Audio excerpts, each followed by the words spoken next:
delays. The sitting is open.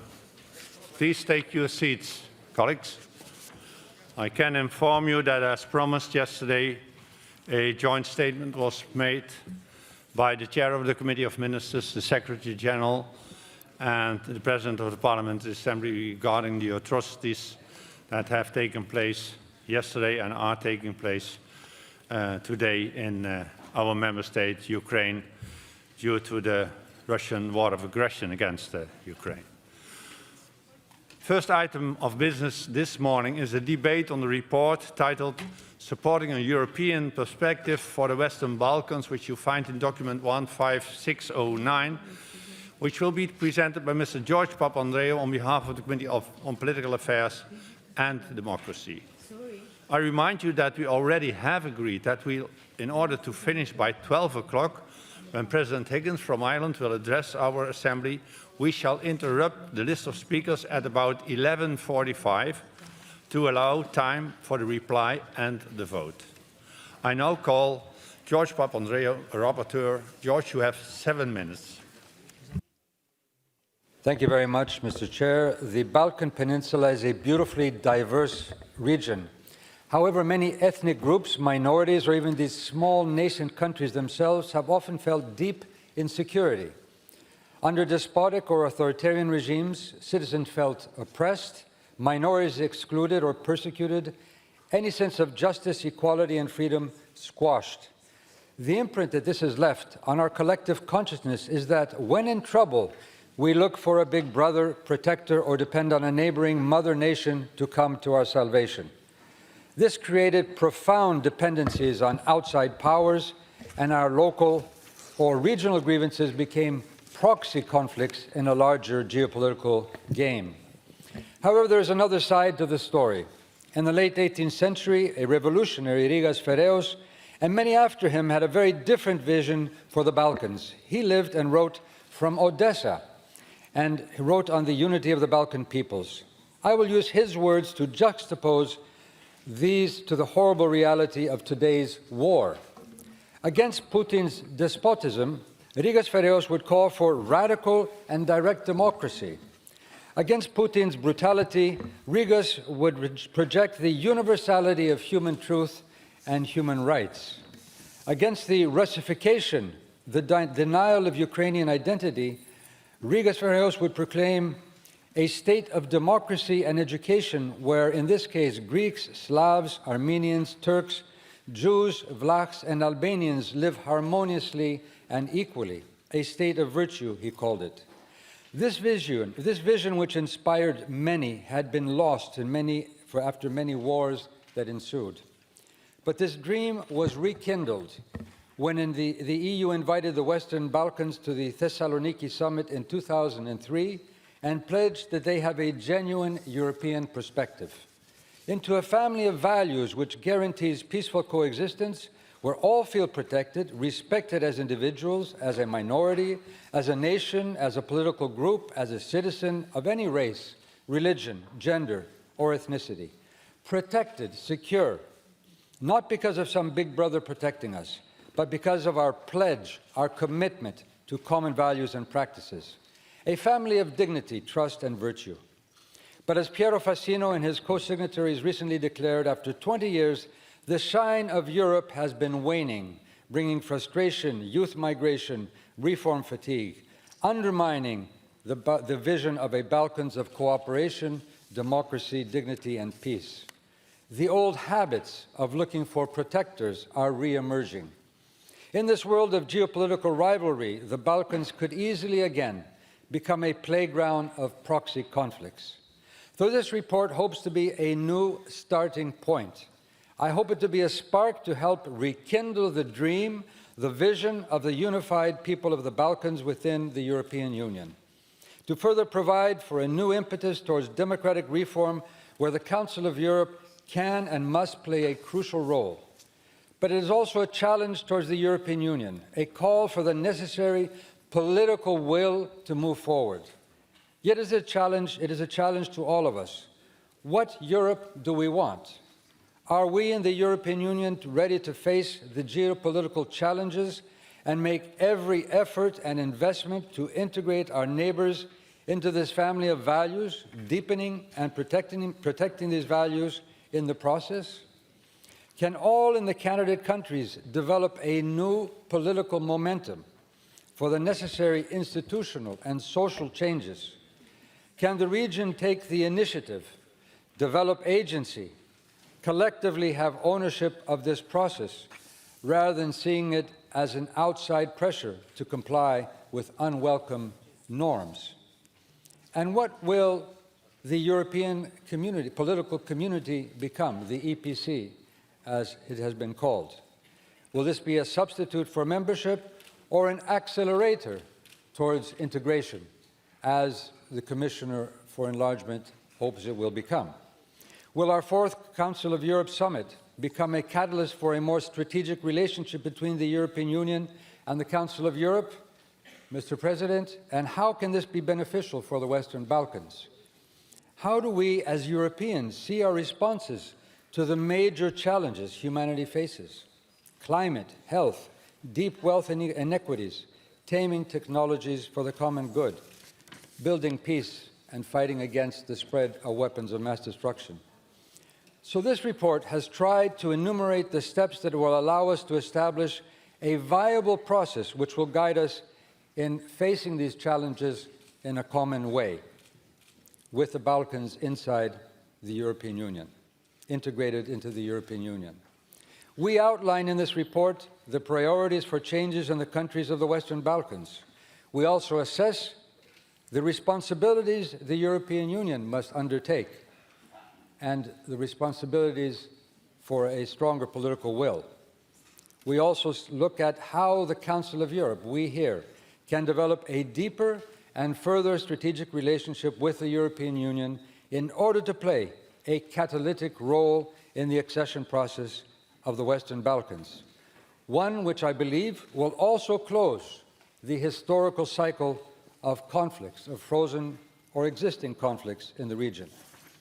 A final point: the Western Balkans are not a separate, isolated issue. How we approach their difficulties, their histories, their conflicts, their aspirations has to do with our future.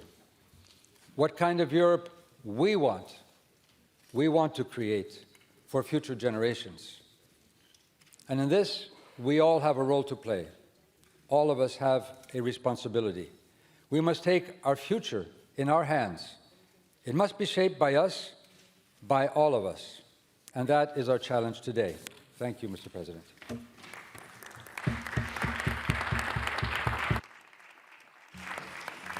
Thank you very much, Mr. Rapporteur, dear George. Now I will open the floor, and we will start with the speakers of the on behalf of the 5 political groups. And first in the debate, I call Lord Alexander Dundee from the United Kingdom, and he's going to speak on behalf of the European Conservatives. So, Alexander, you have the floor. Mr. President and members, I congratulate warmly Mr. George Papandreou for his excellent report. As I come from a country that has left the European Union recently, but remains an active founding member of the Council of Europe and considers itself a European country, allow me to emphasize the important European perspective provided by the Council of Europe for more than 7 decades. Many countries consider the common market and the subsidies of the EU as a strong incentives.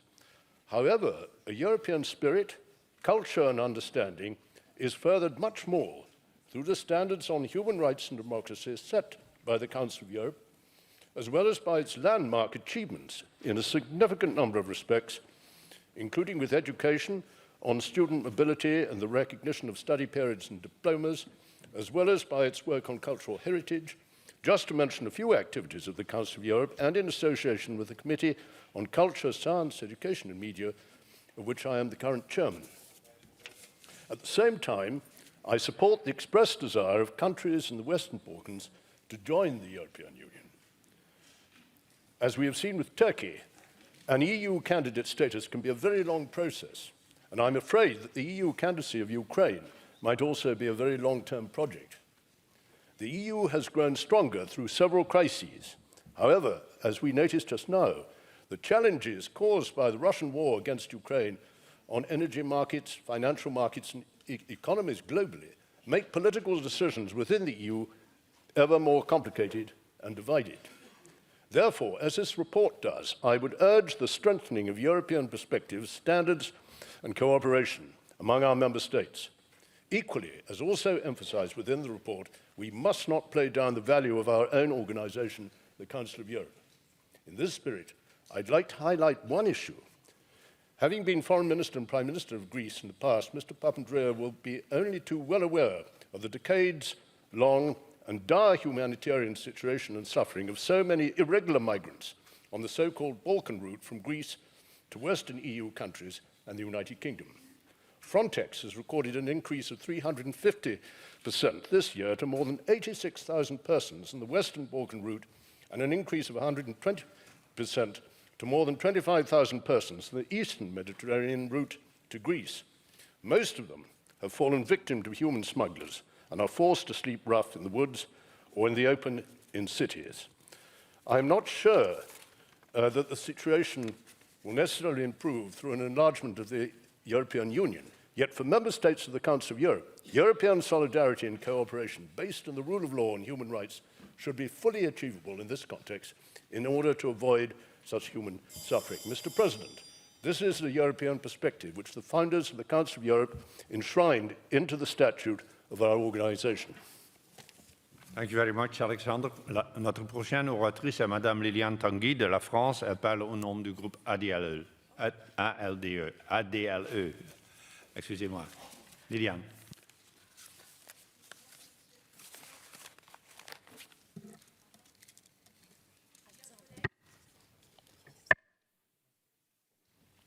Monsieur le Président, chers collègues, le groupe ALDE accueille favorablement le rapport et la proposition de résolution qui nous sont soumis au débat aujourd'hui. Parce que les Balkans occidentaux font partie intégrante de l'Europe, parce qu'ils appartiennent à notre histoire et qu'ils partagent notre culture, notre sentiment d'appartenance et nos valeurs, le groupe ALDE soutiendra toujours les efforts allant dans le sens de leur rapprochement à l'Union européenne. Depuis le sommet de Thessalonique en 2003, des avancées ont eu lieu, mais nous déplorons la lenteur du processus d'intégration des pays des Balkans occidentaux à l'Union européenne. Conscient des difficultés que traverse cette partie de l'Europe, notre groupe salue toutes les initiatives visant à maintenir la paix et la sécurité et à en éloigner le spectre de la violence. Nous n'ignorons pas qu'un certain nombre de conflits latents pourraient porter atteinte aux relations de bon voisinage et à la stabilité en Europe. Nous partageons les préoccupations exprimées dans ce rapport quant au manquement à l'état de droit et à la bonne gouvernance, aux atteintes aux droits des minorités, à la liberté de la presse et à l'indépendance de la justice, dont ces pays ne sont pas exempts. Nous avons conscience que les conflits bilatéraux y font souvent obstacle à une coopération régionale inclusive. C'est pourquoi le groupe ALDE croit en la vertu de la coopération interparlementaire pour renforcer l'intégration régionale et la sécurité démocratique de la région. Avec le retour de la guerre sur notre continent, il est devenu urgent de réagir et de protéger les Balkans occidentaux en facilitant le processus de leur intégration à l'Union européenne. Le groupe ALDE soutient la proposition visant à développer davantage les activités de coopération dans les domaines prioritaires tels que l'état de droit et la bonne gouvernance, ainsi qu'à appuyer les initiatives des sociétés civiles locales. Il entend également l'intérêt du Conseil de l'Europe à vouloir intensifier la dimension politique de son engagement dans les Balkans occidentaux.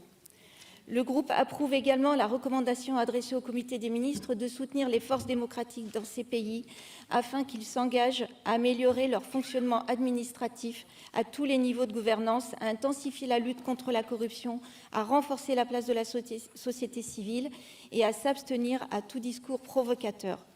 Le Conseil de l'Europe doit poursuivre son dialogue avec l'Union européenne en proposant son aide dans les domaines où ses compétences sont salutaires, tels que l'état de droit, la démocratie et les droits humains. Notre groupe souhaite souligner l'intérêt porté à la création de la Communauté européenne politique européenne qui a vu le jour le 6 octobre dernier en Conseil européen à l'initiative du président français Emmanuel Macron. Cette plateforme intergouvernementale est un espace de dialogue politique dont la priorité est de renforcer la coopération dans les domaines de la défense et de la sécurité et d'améliorer l'interconnexion dans les secteurs de télécommunications, de la cybersécurité et des transports. La création de la communauté politique européenne répond à la nécessité de recréer une unité continentale à la suite de l'agression russe contre l'Ukraine. Elle n'a donc pas vocation à se substituer à l'Union européenne ni au Conseil de l'Europe. Au contraire, elle aura pour mission de préparer les dirigeants, les élus et les citoyens des pays candidats à leur intégration dans l'UE. Et le groupe ALDE croit fortement à la complémentarité et aux synergies entre ces espaces de dialogue politique pour permettre l'accélération du processus d'intégration des pays des Balkans occidentaux dans l'Union européenne. Je vous remercie. Merci, Madame Tanguy. I will give now the floor to Mr. Lukaidis.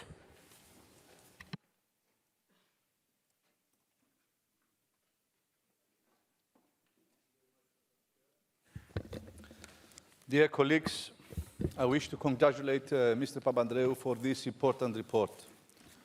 In the many discussions we have had at the committee level prior to this debate, it has become clear that the European Union has fallen short on the promises it has delivered to the Western Balkans, and its credibility is at stake.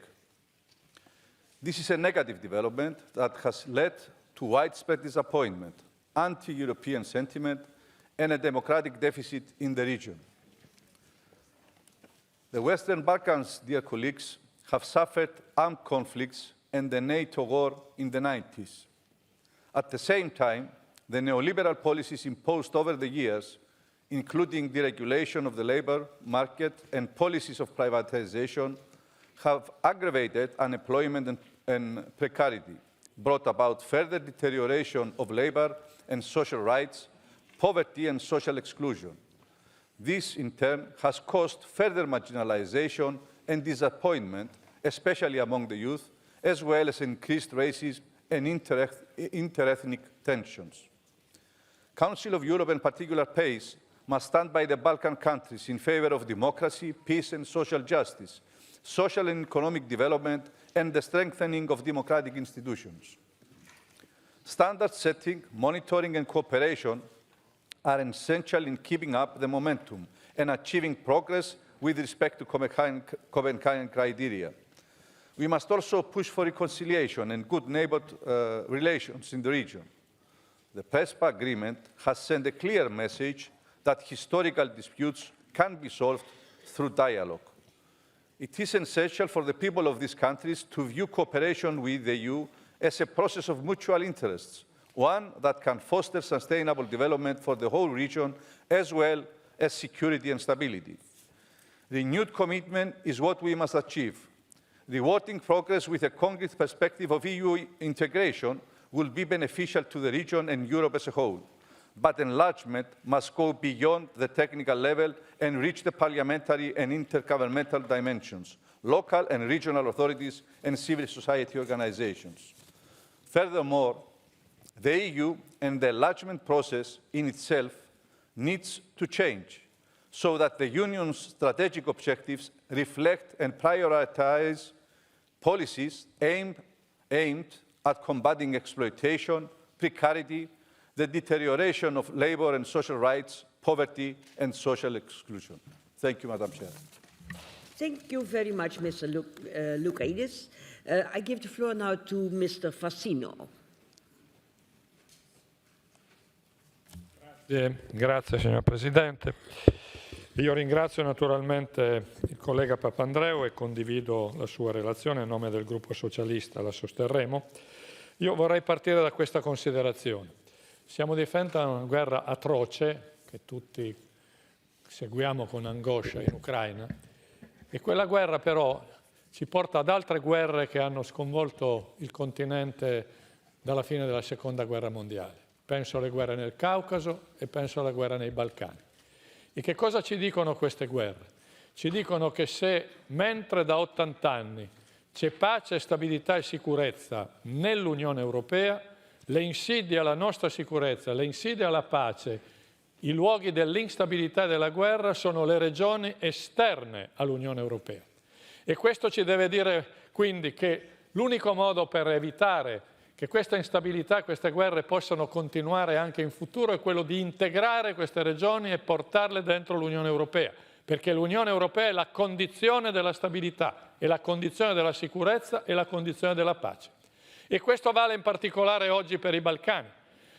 All'indomani della pace di Dayton, 1995, la comunità internazionale promise ai Balcani che l'integrazione nelle istituzioni euroatlantiche sarebbe stata la via per garantire stabilità e sicurezza alla regione, facendolo uscire da una lunga storia di guerre, al punto che il lessico politico si è arricchito di una parola che lo indica. Balcanizzazione voleva indicare appunto una realtà caratterizzata da alta frammentazione e permanente conflitto. Ebbene, sono passati 27 anni da Dayton, sono passati 19 anni dal Consiglio europeo di Salonicco e soltanto 4 paesi hanno avviato i negoziati, 2 dei quali soltanto negli ultimi mesi, Macedonia del Nord e Albania, e per altri 2 paesi, Bosnia e Kosovo, siamo ancora ad una prospettiva lontana.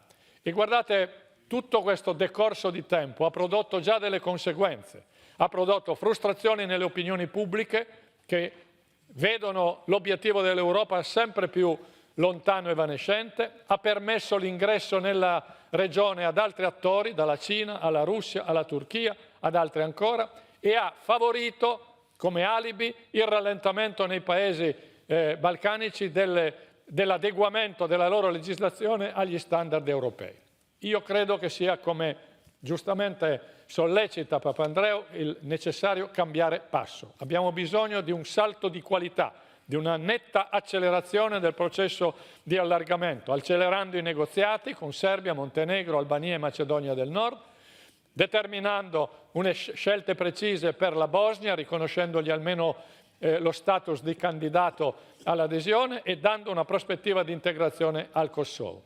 In tutto questo il Consiglio d'Europa può svolgere, come ha svolto fin qui, un ruolo essenziale nel favorire dialogo, pacificazione e sostenere le riforme che questi paesi devono fare. Io credo appunto che queste sono le scelte che noi dobbiamo sostenere perché, come ha detto Papandreou, da quello che accadrà nei Balcani, così come nelle altre aree dell'Europa orientali, dipende l'idea che abbiamo di Europa e come siamo in grado di costruire un continente di pace, di sicurezza e di stabilità. Thank you, Mr. Fassino. I give now the floor to Mr. Chachi Fasilio. Madam Chair, dear colleagues, I would like to thank and congratulate Mr. Papandreou for his excellent report, which we approve here today. By all means, the future of the Western Balkans is inside the European Union for the sake of regional stability. Our Council should play a pivotal role in order to give a new impetus to the EU enlargement process. At the same time, we have to urge all the Western Balkan states to accelerate the necessary reforms. As a Greek, I am proud of the Thessaloniki summit, where an important document was agreed. And I am proud for our today's government, which is among the first ones in Europe that expressed their unequivocal support for the European perspective of all our neighbors. Let us be frank, dear colleagues. In the previous decades, Europe had turned a blind eye to corrupted leaders in the region of the Western Balkans.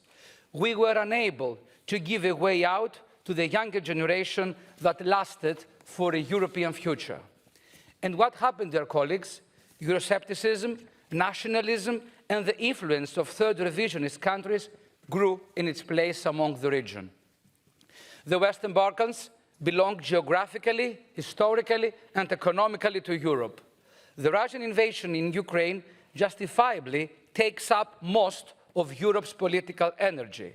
It looks like the Balkans are becoming a sideline story. I would like to ring an alarm bell for all of us. We need to inject a new momentum in the Western Balkans perspective. Yes, the Western Balkans should continue their efforts, but Europe also has to deliver.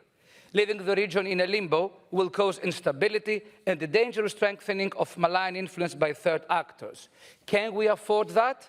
The answer is no, dear colleagues. Of course, all Western Balkan states should work a lot. Strengthening of the democratic institutions, respect for the rule of law, human rights and good neighborly relations, protection of minorities and stronger reforms are the minimum steps. Furthermore, We strongly support their alignment with the European Common Foreign Security Policy, but we would like them to join as real partners who share the same values and ideas with the European Union. This is why it's also important for all Western Balkan states to follow and implement the policy of sanctions against Putin's Russia. Europe is not just words. Europe is principles and actions above all. So, dear colleagues, our Parliamentary Assembly must revive the European dream for the Western Balkans. The question is not if they belong to the European Union. The question is when they will be ready to join. And the report of Mr. Papandreou is definitely towards the right direction. Thank you. Thank you very much. The list of speakers on behalf of the political groups is herewith closed. I go now to the normal speakers list. And the first on my list is Mr. Kolajian from Romania, Socialist Group. Madam President, colleagues, first of all, I would like to congratulate our rapporteur, George Papandreou, for his excellent report. Definitely, I will share and support his conclusions. Secondly, just a few political comments. The first one is the following one. All the time, the EU enlargement process was a huge asset for the European Union. And it was the case with the Central Eastern former communist countries. It is the case now with some of the Eastern partners, Ukraine, Republic of Moldova, and I hope also Georgia before the end of the year. It should be definitely the case, but not only making reference to a European perspective. We should use the proper words, accession to the European Union for the whole Balkan region, and I underline the whole Balkan region, because in the end, the geopolitical and strategic vision should be the following one. The only solution for a stable, democratic, prosperous Balkan region, for peace, first of all, is the fully integrated Balkan region. This is the essence of what we are discussing now. Of course, the history was extremely complicated, and sometimes still is. This is why when dealing and looking to some bilateral, still complicated relations within this region, tensions and so on. And speaking from our national also experience from Romania and also my own personal experience, we know and I know also how precious, how valuable is the regional contribution. Some regional organizations that are gathering the members of the Balkan region. For instance, the Southeast European Cooperation Process. And I do remind, in 2014, under my national presidency, the Romanian presidency of CECP, I had the honor to assure the presidency of CECP at that time, with the common effort of the countries in the region, inter alia, with extremely important wisdom coming from Serbia and from Kosovo. We succeeded to accommodate Kosovo and to invite Kosovo to be part of Southeast European cooperation process. It was an exceptional moment. Based on the wisdom coming from our Greek and Macedonian friends, we succeeded to finalize the final document, and we succeeded to have a good presidency and good achievements during 2014 mandate at that time. So it is possible. Let's use also these internal resources from the region. Finally, of course, the criteria should be respected. Inter alia, the protection of national minorities in the region, including the Romanian national minority or the Armenians, it is important. But in the end, everything is political. So there is a need for a clear political commitment, and this is why the signal that we are sending today from Strasbourg, from the Council of Europe, it's extremely important. Let's support the full integration of the Balkan region. Thank you. Thank you very much. I give the floor now to Mr. Nikos Tonaritis from Cyprus. Madam Chair, allow me first of all to thank and congratulate Mr. Papandreou for his excellent report. Dear colleagues, the European perspective of the Western Balkans must remain a strategic priority for the European Union. To this end, the Council of Europe may have a notable contribution in encouraging both sides to reaffirm their commitments to the integration process and in supporting a new dynamic of dialogue and cooperation. It is essential that the process becomes fast-paced and efficient and conducive to political, economic, but also social reform. Solid mechanisms should be established safeguarding good public governance, the independence of the judiciary, the freedom of the media and civil society, and full protection of human rights, especially those of ethnic minorities.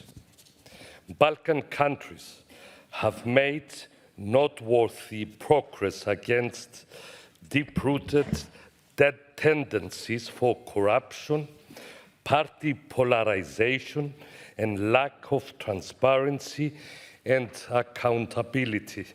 Yet the region remains vulnerable to external influence and manipulation driven by historical ties and political and economic interests. The future of the Balkans should be safeguarded from such threatening dispositions. We must ensure that conditions of stability, democratic security, strong neighborly relations, and cooperation prevail. A European perspective for the Western Balkans is a geostrategic investment for the whole of Europe.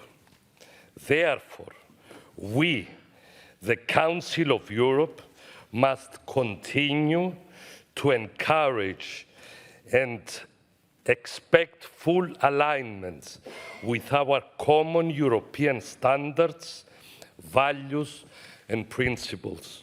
Thank you very much. Thank you very much. I give the floor now to Mr. Howell, United Kingdom. Thank you very much. I would also like to offer my congratulations to George Papandreou for this report and for focusing our attention on the West Balkans.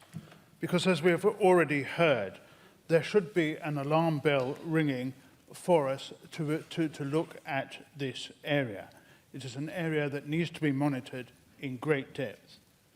As we have heard from Piero Fassino, there are other actors waiting to play their part in this area. The most obvious one is Russia. But there is one that is even more pernicious than Russia for playing its part in this area, and that is Iran. Iran is playing a major role in the West Balkans, and you need only look at the size of its embassy in Sarajevo to see that something must be going on. There are two areas on which I would like to concentrate.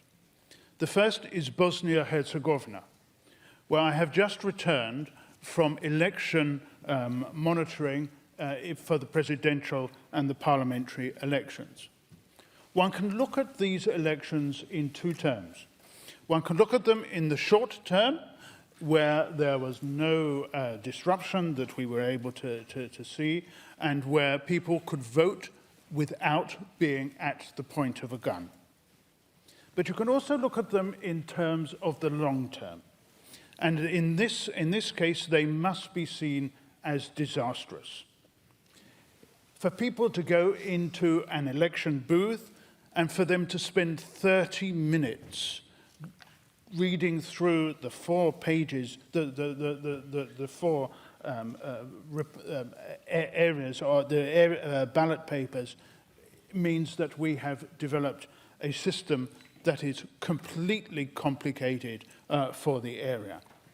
And the fact that when you look at who voted, it was young people that were excluded from this because most of them have left the country, is illustrative of the fact that the Dayton Accord simply does not work and is not sustainable for the long term.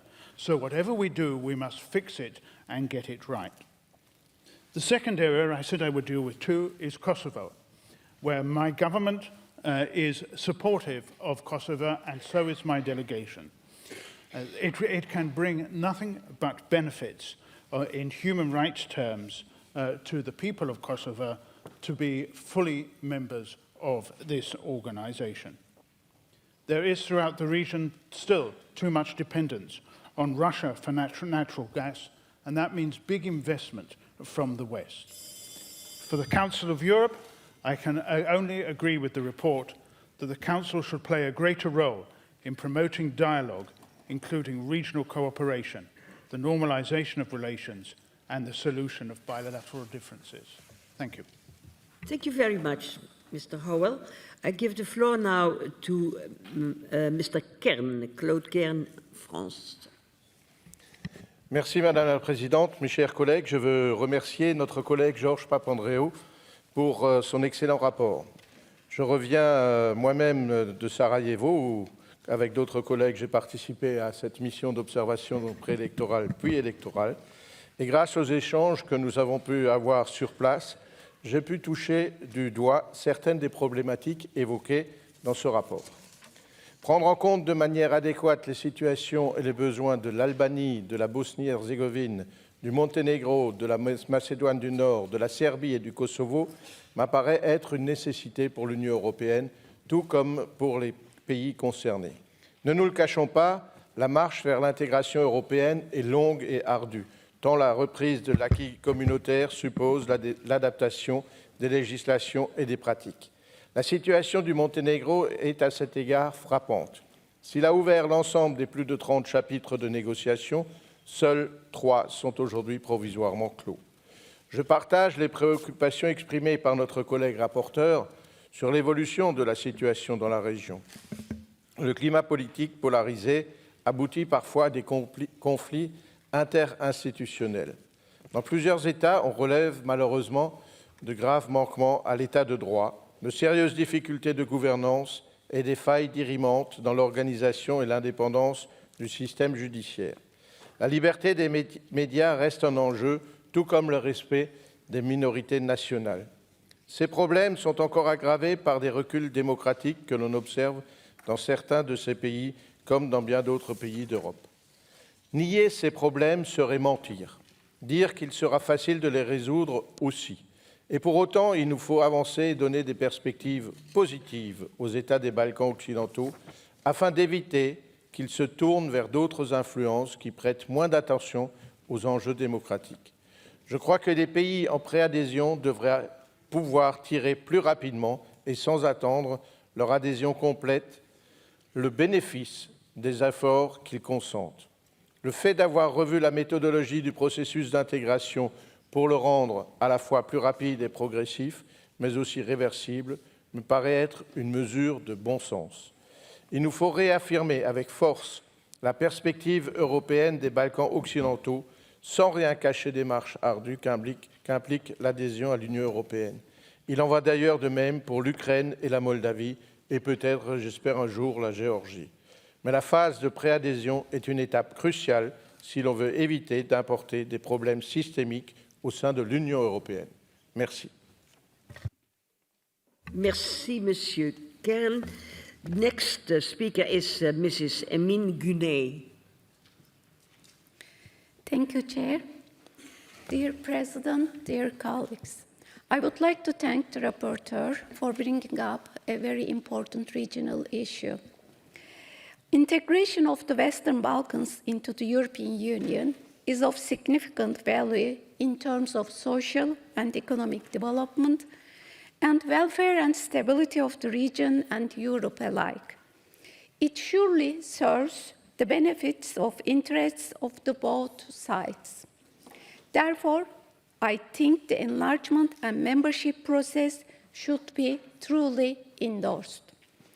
Because this will also push the regional countries for further political reforms and change in rather more democratic and transparent direction.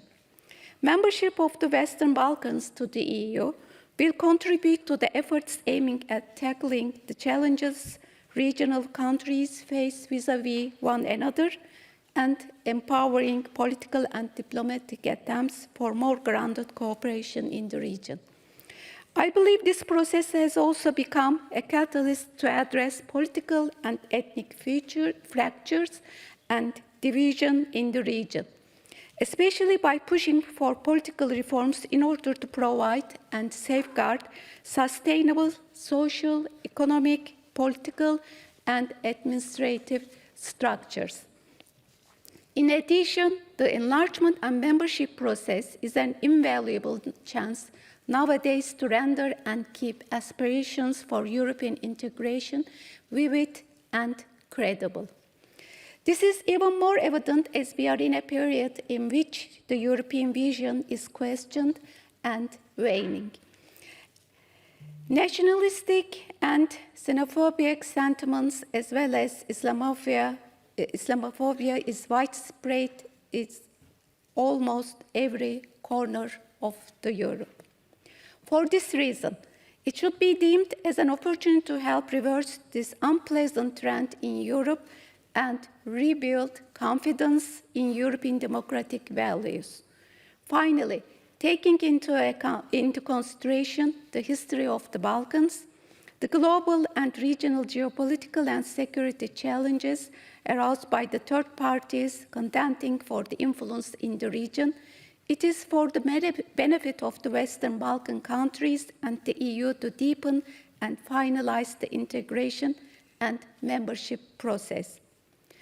I believe this will contribute to the security and stability in the region and the European continent in the end.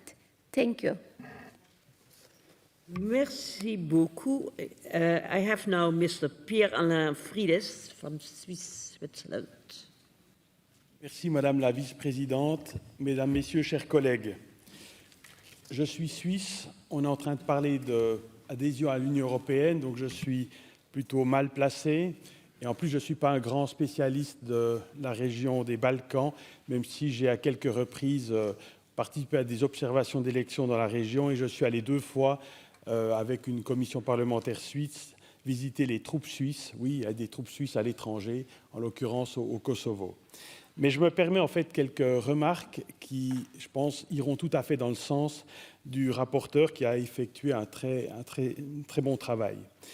Donc une anecdote d'abord, je suis médecin et j'ai envoyé un de mes patients, médecin en Suisse, se faire opérer dans un hôpital régional et ce patient a la caractéristique d'être un Kosovar, réfugié en Suisse, naturalisé suisse, mais qui, 20 ans avant l'événement dont je vous parle, avait vu son frère tué sous ses yeux par un militaire serbe.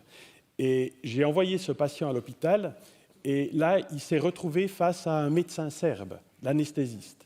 Ils se sont insultés et mon patient a quitté l'hôpital. Donc plus de 20 ans après les événements, la tension était encore énorme. Et cette tension, je l'ai vécue en visitant par 2 fois avec les troupes suisses Mitrovice, avec cette ville séparée par le fleuve Ibar, d'un côté une population plutôt kosovare, albanaise, et de l'autre serbe. Et la tension est palpable. Et cette tension, elle va durer très longtemps. Et la seule façon de la résoudre, c'est de sortir par le haut.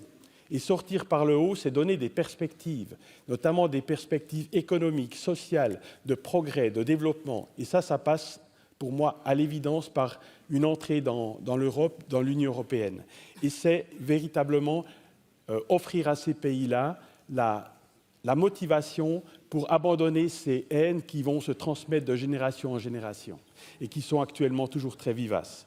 Et l'autre élément, et M. Kern en a parlé avant, c'est que si l'Europe ne s'occupe pas de cette région, je vous promets qu'il y a d'autres puissances qui le feront, la Chine, la Russie, avec des intentions peut-être un petit peu moins louables. Donc vraiment, allons dans le sens des propositions et faisons en sorte que cette région des Balkans occidentaux ne soit pas oubliée par l'Europe. Merci beaucoup, M. Frides. My next speaker is Mrs. Bakoyannis, Greece. Dear colleagues, the Western Balkans produce more history than they can consume, said Churchill. Yet that history today lacks honoring.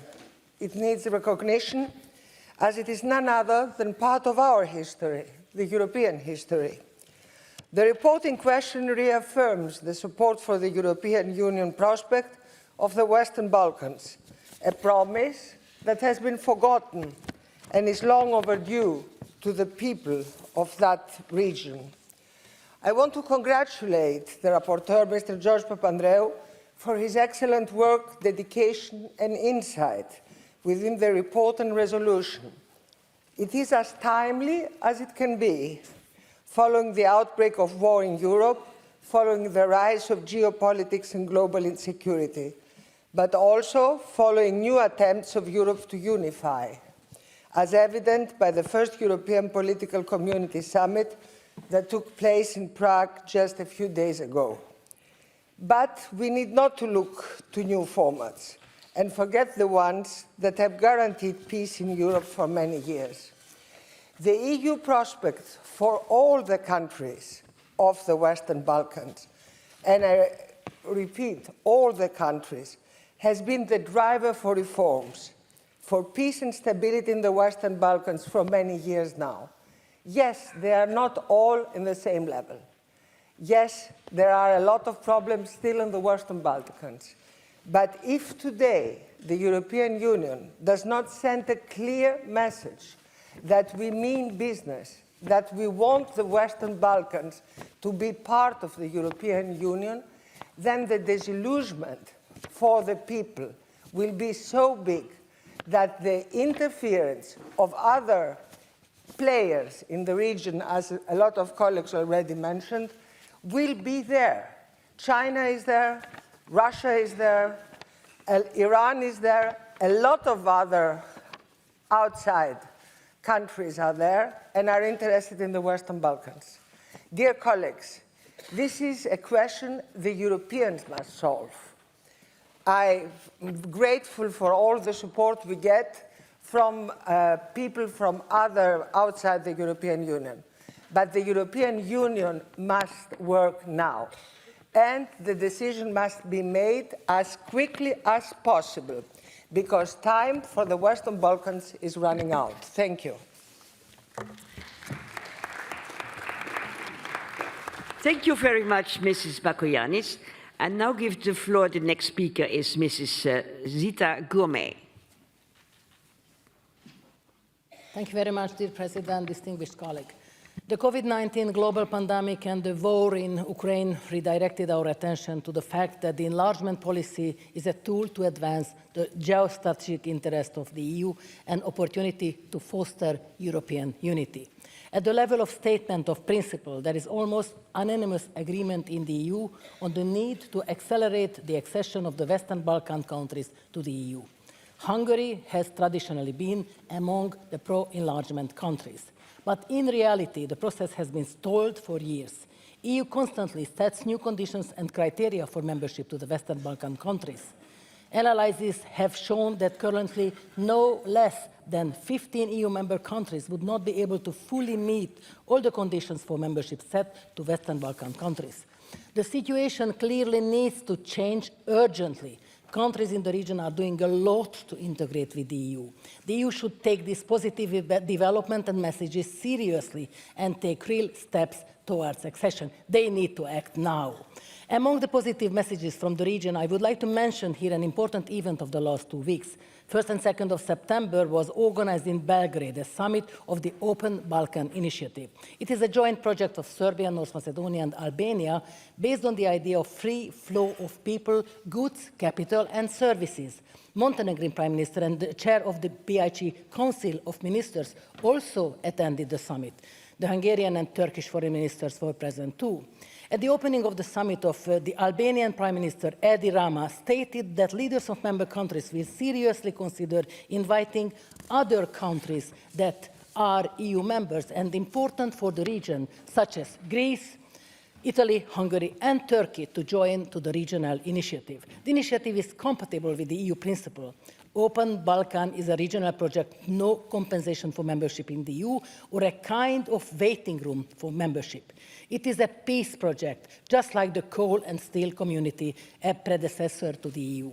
Open Balkan creates a new business environment and atmosphere in individual states and the region, as well as new opportunities for the cooperation. Faster flow of people, goods, capital, and services, accelerated growth of the economic indicators have proved that Western Balkan countries have something to offer to the EU. They are also proof that Western Balkan countries want, can, and are able to cooperate with the EU, that they must formally and legally be part of the community of the European people, and that the centuries already they have been part of Europe. The message sent from the summit is the Open Balkan countries demonstrate solidarity at the time of the crisis. I'm convinced that the Open Balkan initiative will speed up the integration of the region. These countries can act together towards the EU as a group of countries with clearly defined requests and goals. The upcoming winter 2020 and 2023 will be a great challenge and a test for all of us. It is the Union's turn to respond positively to the positive signals. The enlargement process cannot be endlessly postponed. Thank you very much, George Papandreou, for your great report and for the endless support of the region. Thank you very much. Thank you very much. I give the floor now to Mrs. Jurida Tabaku from Albania.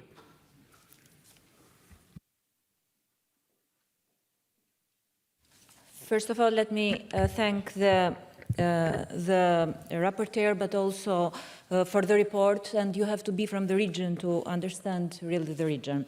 Today, in the UN Security Council, a resolution will be approved condemning the Russian attacks on Kiev. And the war in Ukraine has awakened memories in the Balkans. Several Balkan countries are still pointing fingers at each other, and I agree that should be condemnation, but we should also all move forward. Balkan countries should accept responsibilities and move forward. Moving forward means moving towards EU. We cannot allow any more Balkan countries which have aligned foreign policies with Russia. We cannot align any more Balkan countries which are Eurosceptics, and we cannot align any more Balkan countries which are not in the standards and also norms of EU. Albania has been in this process longer than other Balkan countries, and we are aware that speed but also compliance with criteria are equally important. This is a very merit-based process and should not be considered as an award or a prize. Europe has found force from within during the pandemics, especially now during the war, and I'm sure that we can all learn from the last 30 years of a very long accession process for some of our countries. The region has not been sheltered from democratic backsliding, from corruption, from breach of human rights, and not all countries in the region are able to hold free and fair elections. But I believe that there is no other transformative process than the accession one. So giving the opportunity to individual countries, but also to the whole region to advance, is also contributing in enforcing democracies in each of these countries. The region has been full of conflicts, disputes, wars, but the common perspective of EU accession is widely accepted, from 94% of support in Albania to 28% in some of other countries. EU member countries have also considered this as a strategic object and vision for some time, but that time, I think, is now gone. We have done too little, too late, and I believe that we should move from strategy to action plans, and this has to happen now. Several achievements have happened during the last years that no one thought would have been possible. The Pristina-Belgrade dialogue, the Albanian-Montenegro moving ahead, starting the screening process, Montenegro, but also Serbia already advanced, and again, too little, too late. EU is the biggest donor in the region, is the biggest investor, the biggest trade partner, but also EU has to be the first choice for all of our countries. So in supporting this report, I believe that also this assembly should play a bigger role in terms of, with the bodies representing it, such as Greco and Manival, in terms of setting standards that are necessary for the EU process. All the resolutions, documents that we approve here should value something. We should put them to use. Thank you. Thank you very much. I give the floor now to Mr. Oleksiy Goncharenko from Ukraine. Thank you very much, Madam Chair. And I want to say that it is extremely important and up-to-time report and topic. Because this is finally, we are here now discussing strategic topic. And this is the expanding of the free world. And Western Balkans should be part, extremely important part of free world. And we should do everything to help them to do it. In other case, we will have great problems there, and we know how it could look like. That's why I just want to remind you that this is not a vacuum, and other players in the world, autocracies, tyrannies, are trying to influence this region, are trying to use Western Balkans to have more bloodshed, to have more chaos in the world. Who organized coup d'etat in Montenegro? Russia. Who tries to destabilize Bosnia-Herzegovina? Russia. So today we need to say that we should do everything we can to make these countries prosperous, to make them being a part of our common, they are already part of our common values, but we need to make even next steps to make them stronger, to support democracy, human rights, rule of law in all these countries. In general, we should do everything we can to make all planet free world. But we should start with Europe. We should start with our own continent. And there should not be any holes in the map of Europe where one country or another country is not part of big European project where we appreciate the human rights, the rule of law, the democracy, which are our core values. So that's why it's so important to support these countries today. And especially I want to say about Kosovo. Kosovo should be recognized by all countries of the Council of Europe. For the moment, 12 countries have not recognized it. I address to you, please recognize this country as independent state, like they fought for their future, for their independence. They should sit here together with us. They should be part of Council of Europe. Only like this we can be stronger, and this country will also flourish. I sponsored a bill to Ukrainian parliament to support and to recognize independence of Kosovo. And we all should do this and together move ahead. I am sure that these countries can be a very strong part of our common big project. But for this, we should work. And I just want to remind you that not only free world is united, not free world is also united. Just a week ago, I woke up in my native city, Odessa, from explosions just 500 meters from my home. What was it? Iranian drone kamikaze. So that is a sign. So this is today we have a huge, big war between free world and not free world. So let's support free world. Let's be stronger, bigger. Let's support Western Balkans. Kosovo este Europe. For sure they have heard you. I give now the floor to Mr. Jacques Lenné, France. Merci, Madame la Présidente. Les Balkans occidentaux font intégralement partie de l'Europe. C'est une évidence géographique et culturelle. Mais force est de constater que les soubresauts de l'histoire et les tourments politiques n'ont pas encore permis à un certain nombre d'États de la région de rejoindre l'Union européenne à laquelle ils aspirent d'adhérer. Le rapport de notre collègue Georges Papandréou souligne à juste titre les enjeux géopolitiques de cette région. Je partage son constat et ses inquiétudes alors que la guerre lancée par la Fédération de Russie en Ukraine peut être un ferment de division. L'enthousiasme initial du processus d'adhésion et l'envie d'adaptation ne doivent pas s'éroder. Or, malheureusement, certaines tendances contraires sont à l'œuvre sur fond de lassitude ou de résignation des populations qui se sentent laissées pour compte. Le rapport souligne que, selon plusieurs études, un nombre croissant de personnes, en particulier parmi les jeunes, pensent que la perspective de l'Union européenne ne se concrétisera jamais. C'est alors le nationalisme qui gagne en vigueur et l'on sait cela peut mener dans une région inflammable. L'enjeu politique est donc majeur pour les États des Balkans occidentaux. Il est majeur pour l'Union européenne à la fois dans son rapport à un voisinage qui a la vocation à intégrer, mais aussi pour son intégrité future. Car nous sommes confrontés en réalité à deux risques de déstabilisation que l'Union doit gérer. On ne peut en effet prendre le risque d'entériner une adhésion pour un seul motif politique, si les prérequis, notamment en termes de démocratie et d'état de droit, ne sont pas remplis.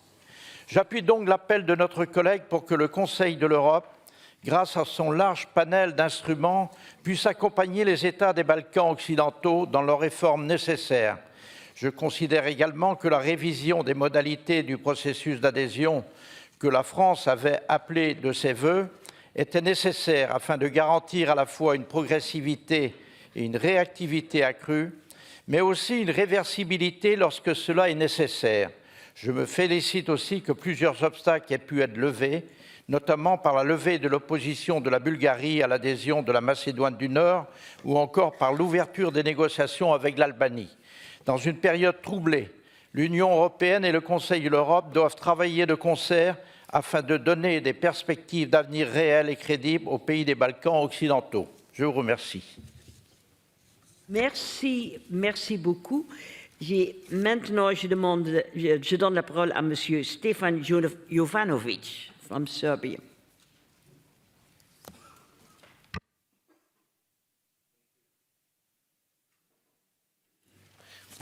Thank you, Madam Vice President. Dear Mr. Papandreou, distinguished delegates, it is a distinct privilege for me to address you at this salient occasion as the first representative of Serbia's liberal conservative central-right People's Party.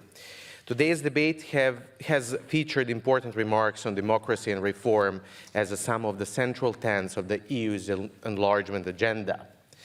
To that, I would add the EU's own stated objective of fostering peace and stability in regions close to its border, which today may be more significant than it has been in many years. Regrettably, however, the EU has far too often prioritized the latter at the expense of the former, especially in relations with its candidates for accession. In so doing, it has anchored and fostered autocratic regimes in Western Balkans.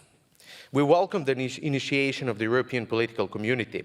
This is a positive step in addressing the EU's enlargement shortcomings and Western Balkans' European prospects.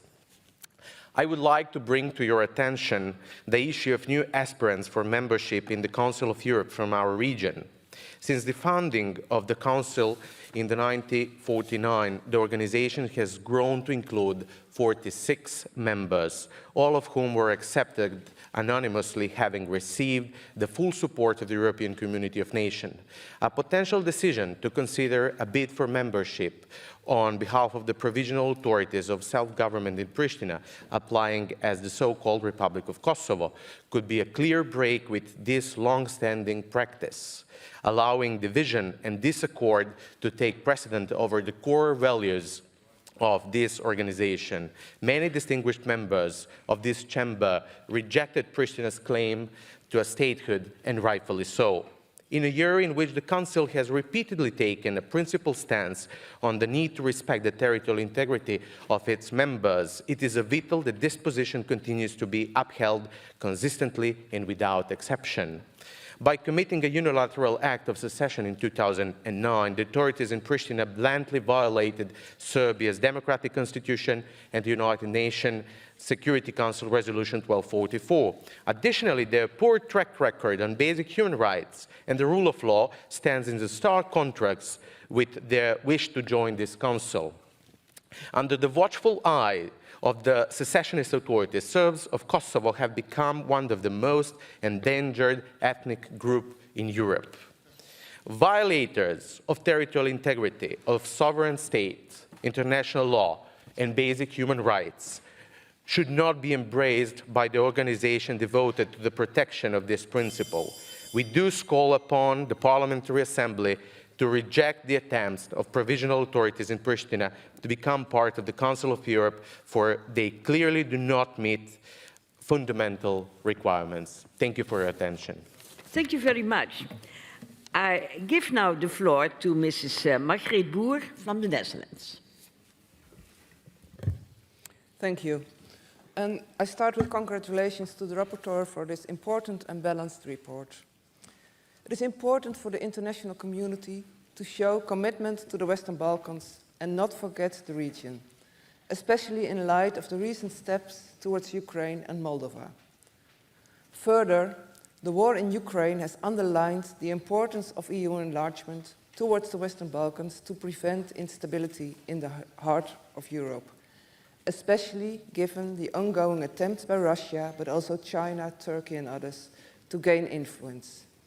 Renewed and concrete commitment from EU side is key, as the region has been neglected for the past decade and many promises have been broken. Previous week, I was member of the election observation mission in Bosnia and Herzegovina. And what struck me there was the lack of perspective that was felt by the people, leading to young people leaving the country and an exceptional low birth rate. I will not comment now on the election as such, as the report of the mission has to be published, but I'd like to comment briefly on what happened directly after the election. On election day, the UN High Representative Schmid made changes to the electoral law. This is highly problematic. This action undermines him personally and the Office of the High Representative as an institution, not only by changing the law on election day and so expressing distrust in the voters, the people of Bosnia-Herzegovina, but also because with his changes he created further cemented ethnic divisions in the electoral system. And this will complicate negotiations on constitutional reform based on the Human Court of Human Rights verdicts. And this constitutional reform is necessary, also in the line of gaining candidate status to the EU. It is important that now, after the elections, inclusive and transparent negotiations on constitutional reform should be restarted, including NGOs and opposition parties. And important is that also the Venice Commission should be closely involved and give its assessment on any potential constitutional change. To give this country and its people perspective, the international community should offer support in meeting the standards on democracy and human rights, instead of interfere by hindering progressive reform or by cementing ethnic division. And this goes for the whole Western Balkans. We need to support a European perspective for the whole region. Let me end with a few words to the colleagues from Kosovo. I welcome them as speakers in our assembly and in this debate today, and I hope we can welcome them as a member state in the not too far future. Thank you. Thank you very much. I give the floor now to Mr. Davor Stier, EPP, Croatia. Dear colleagues, I hope that we all still remember the concept of Europe whole, free, and at peace. And that was the ordering concept after the fall of the Berlin Wall. But it has been challenged. It has been challenged by the near-abroad strategy of the Russian Federation, but the geopolitical concept of the Russian world. We saw that applied already in 2008 in Georgia, and then afterwards and today in Ukraine. And that was a challenge to the concept of Europe whole, free, and at peace. And that has consequences in weakening the idea of European integration, in fostering fragmentation, and that had consequences also in the Western Balkans. We have seen more geopolitical competition in the Western Balkans, but we have seen as well attempts to imitate the Russian world concept. Of course, not to recreate or to have a sphere of influence in the territory of the former Soviet Union, but a small sphere of influence in the territory of the former Yugoslavia. And that is a very dangerous concept. Instead of that, what we need to do is to strengthen the independence and the sovereignty and the territorial integrity of all the 6 countries in the Western Balkans. And all the 6 countries in the Western Balkans need to redouble their commitment to the EU, to the reforms, to the rule of law, to the democratic reforms, to combating corruption, but also the full alignment with the common foreign and security policy. And that includes also sanctions against the Russian Federation. That is necessary, has not been yet done by all the countries in the Western Balkans, And it's necessary because Europe doesn't need Trojan horses now.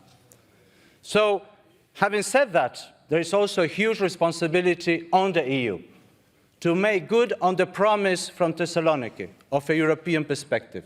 And a lot of emphasis has been put on the political institutions, and that is okay. But we also need to enlarge the societies. And in this sense, we can go faster. Let me explain what I mean by enlarging the societies. There is a regional now agreement of a free roaming area. You can call from Belgrade to Tirana without paying roaming fees. But if you call Strasbourg, or if you call Athens, or if you call Zagreb, you have to pay roaming fees. So it's good to have regional cooperation, but with this regional free roaming area, we need to include it, integrate it immediately into the European free roaming area, to all the 4 freedoms, to have it integrated also to the societies of the Western Balkans. Then political institutions, of course, meeting the criteria will follow. And then, hopefully, we will have a Europe whole, free, and at peace. Thank you. Thank you very much. I give the floor to Mr. Gomez. Thank you, Madam Vice President.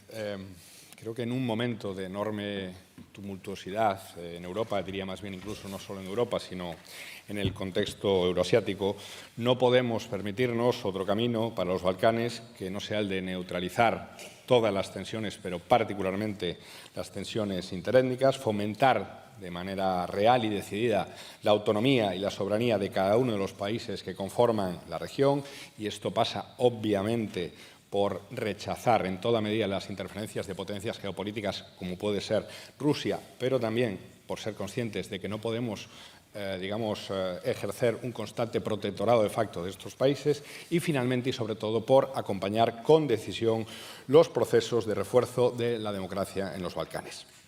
Creo que todos y todas las que creemos en el proyecto de Estado de Derecho, de democracia y de derechos humanos de este Consejo y del proyecto común europeo, estamos de acuerdo en integrar, en abrazar, en acoger a los países balcánicos en un contexto como el actual, más todavía.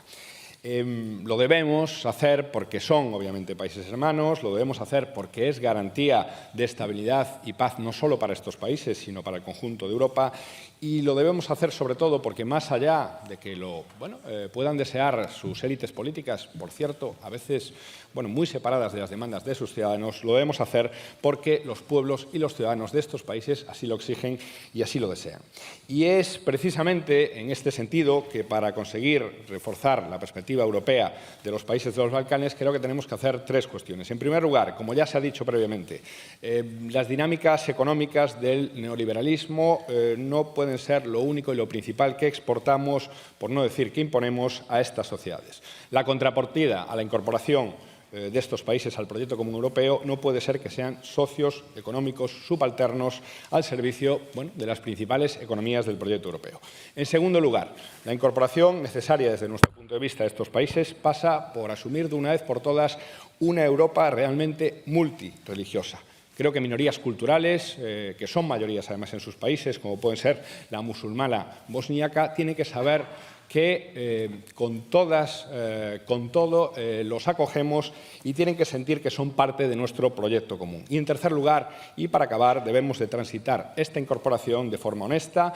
Cada uno de los países de los Balcanes no los debemos de ver como una pieza en el tablero geopolítico, como en una pieza en el tablero geopolítico que nosotros queremos jugar, sino como países con intereses soberanos y completamente legítimos. Solo así, respetando su singularidad, su soberanía y su autonomía, conseguiremos una integración y adhesión no solo de sus gobiernos o de sus estados, sino lo que es realmente importante, una adhesión del conjunto de sus sociedades. Thank you very much. Now, before giving the floor to Saranda Bogujevski,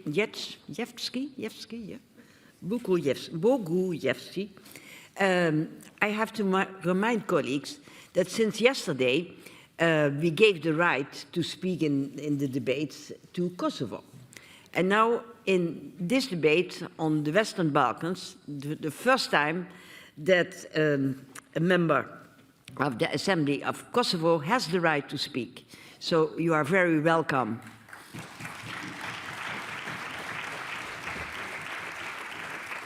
So, Mrs. Saranda Bogojevsky, you have the floor. Thank you very much, Madam Vice President, dear colleagues. Let me first start by thanking you for giving us this opportunity, but also the continued support that many of you have given to Kosovo over the years for us to come this far. And of course, for taking this decision for us to be able to actively engage in these debates in the plenary, and with a hope that soon we will have the full right of participation. I would also like to thank the President and the Secretary General for their guidance, and of course, many colleagues here for the support. Also, many thanks to George Papandreou for an outstanding report. There's so much to be said, and today I could be talking about many things, Kosovo's achievements, as one of the most vibrant democracies in the region. If you don't believe me, you can always come and visit and see for yourself. Our difficulties that we're facing, difficulties with our neighbor, or the not so distant past that we've had. But today we are faced with concerns much wider than our region. Today we are faced with a brutal war. Today we are struggling for democracy and so on. So today we are not only talking about the Western Balkans, but today we are talking about the future of Europe. We as Kosovo and all the countries of the Western Balkans are Europe. And there can be no other future for us other than being part of the European Union family. In this line of work that we all do, in every decision that we make, I always think how these decisions will impact the future of our generations, our children. So now more than ever, we have to be firm and brave and make the decisions that will have a positive impact on the future of our region, but also of the whole Europe. Now, as this is my first time addressing the plenary, I would like to tell my Ukrainian colleagues and also the people of Ukraine that our thoughts and our hearts and our prayers are with you. We know far well what you're going through. I myself am a survivor of a massacre during the war in Kosovo, and we will always stand with you in this fight and in this struggle. And we hope that this terrible war will come to an end soon and that justice will prevail. Slava Ukraini. Thank you.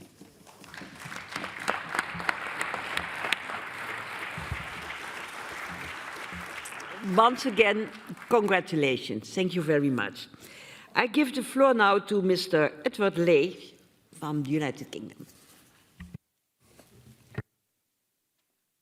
It's an honour, Madam President, to follow the last speaker from Kosovo, and we welcome us to this assembly of the free nations of Europe. Because, dear colleagues, make no mistake, we are now engaged in an existential battle in the world. On one hand, we have the free nations of the West, led by the United States of America, and let us have no criticism of that great republic, countries of the European Union, countries like my own Great Britain, and on the other hand, we have authoritarian regimes, Russia, China, Iran, who increasingly are flexing their muscles. And the opportunity in this debate is to say that we are united. And when it comes to issues like the Western Balkans, I believe that there is no greater opportunity than, on any issue for this assembly, the Council of Europe. Of course, we can debate these issues in terms of narrow technocratic ones, in terms of whether some country or not can join the European Union because of some obscure economic criteria. But the fundamental issue of what we are about is not economics, is not trade. It is about what makes Europe, what makes our history. It's about human rights, freedom, and justice and democracy.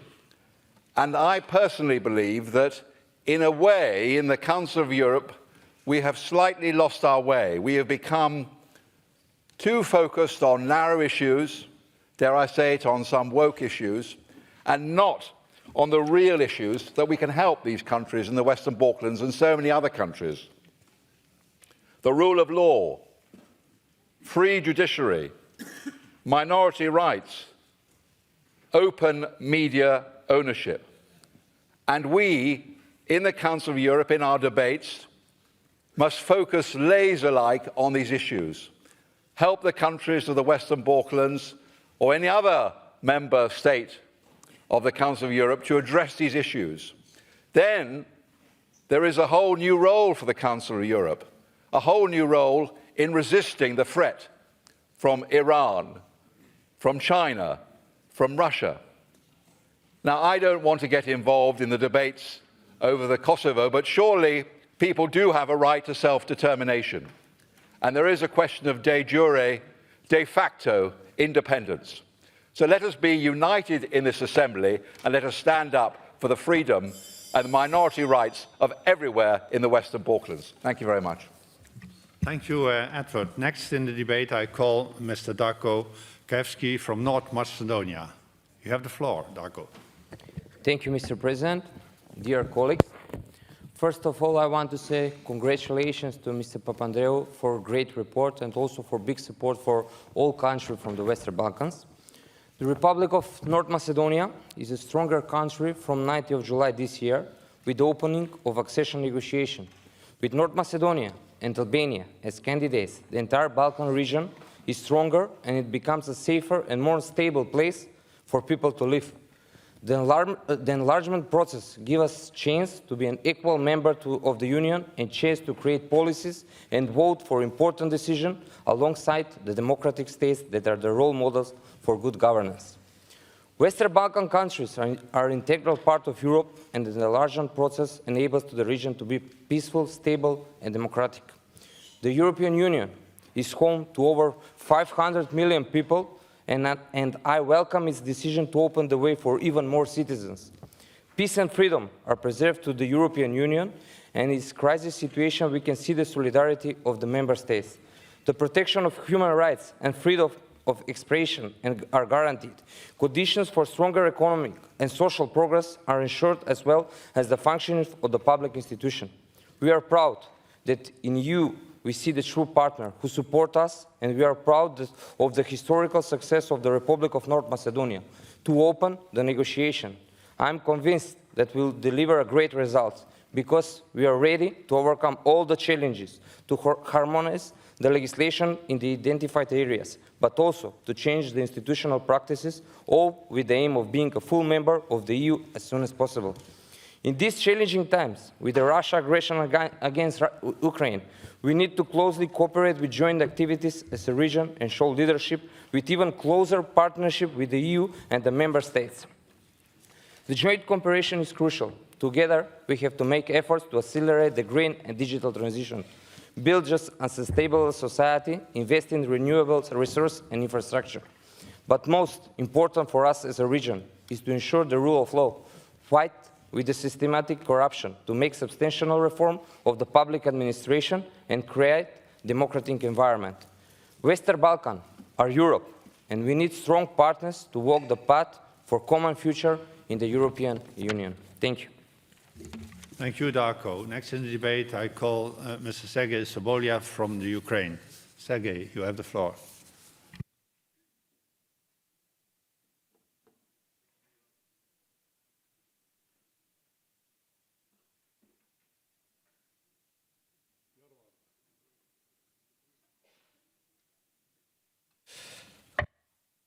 Thank you, Mr. President.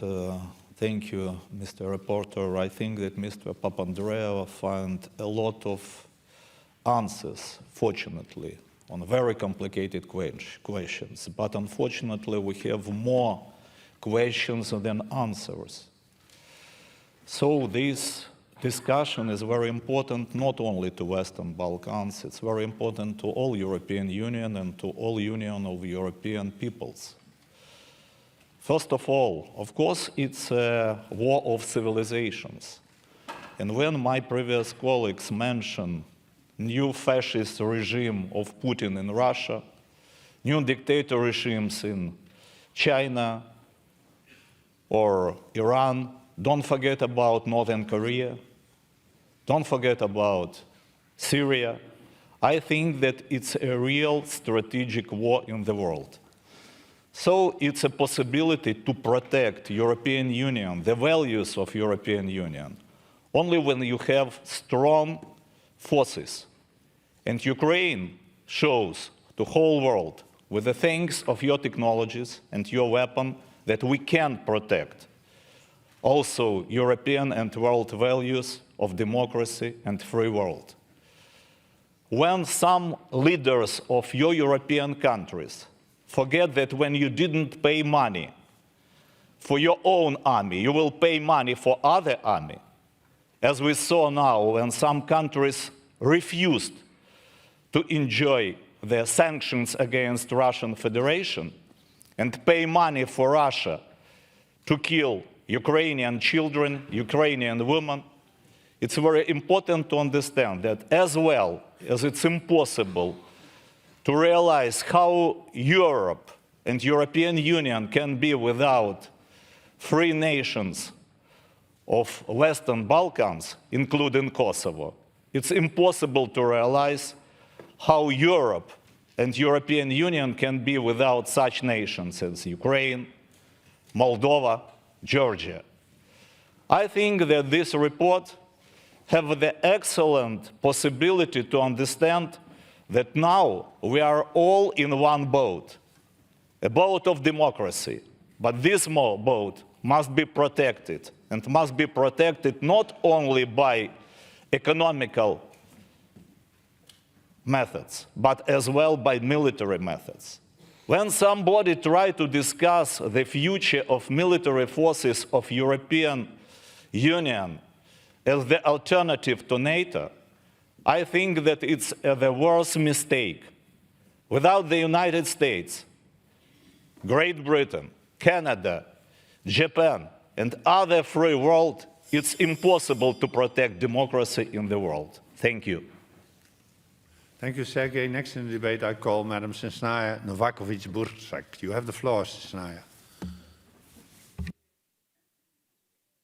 Dear President, dear colleagues, thank you for opportunity to address you, and I will be very, very brief. Firstly, I would like to thank to Mr. Papandreou and everyone who strives to make the topic of Western Balkan countries' European perspective in the focus of attention, because it's clear to all of us how important it is, how for the region and for the Europe as a whole.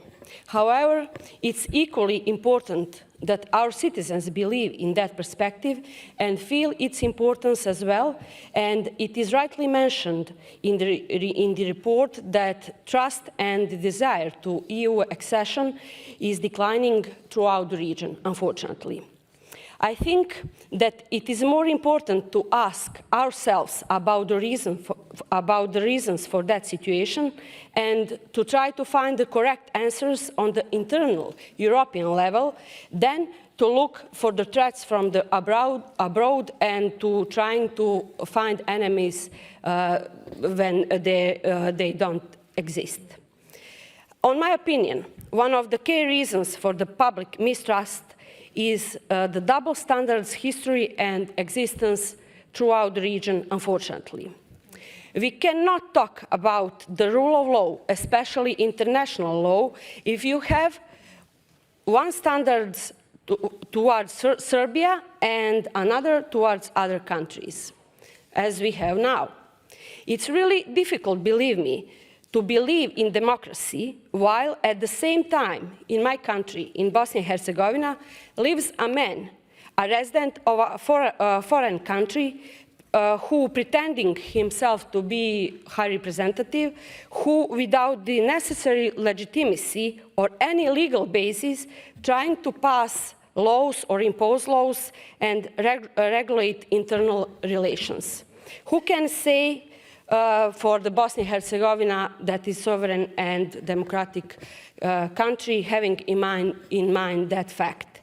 Currently, in Bosnia-Herzegovina, we have a brutal attempt interfering the election process based on illegal act of Central Election Commission, an institution that is obliged to respect and implement election law, and unfortunately, some from the international community welcome it. And if we are talking about reconciliation, then all victims must be equally important and respected, because unfortunately, there were many of them on all sides. And for the end, if we really want Western Balkan countries within the EU, we need more unequivocal rule of law, real democracy, and fair approach to the past, to the present, and especially to the future. Thank you. Thank you, Snana. Now I call in the debate Madam Blerina Gilameti from Albania. You have the floor, Blerina. Dear Chair, first let me congratulate Mr. Papandreou for the outstanding report. And I want to emphasize that it was the distant year 1990 when the EU launched for the first time the new approach for the Western Balkans. And that was that kind of decision that not only raised hope, but at the same time served as an important catalyst for our countries to work for their economic development, leaving behind the wounds of the war that have taken place in Balkans, and be oriented towards the strengthening the law and undertaking important reforms. It would be precisely this dream that would make the Western Balkans, and I want to emphasize here, the whole region, the 6 countries, rise above the difficulties and conflicts of the moment and be oriented towards building bridges of regional cooperation with the clear perspective that their destiny is in the European family and the sharing of the same value and the principles that EU represents. But even though 23 years have passed, the Western Balkans are still not integrated into the European Union. In the face of the optimism and the desire of our people to be part of the EU, politically, unfortunately, our countries have encountered skepticism that has brought inexplicable delays in the journey of our country in the integration process. The refugee crisis, Brexit, COVID-19, pandemic, and the recent aggression in Ukraine have highlighted the urgent need for the EU to first reform itself, to be more integrated among member states, and then to think about the management of EU enlargement and integration policies for the region. The lack of rewards for the progress risk dampening public enthusiasm in our countries.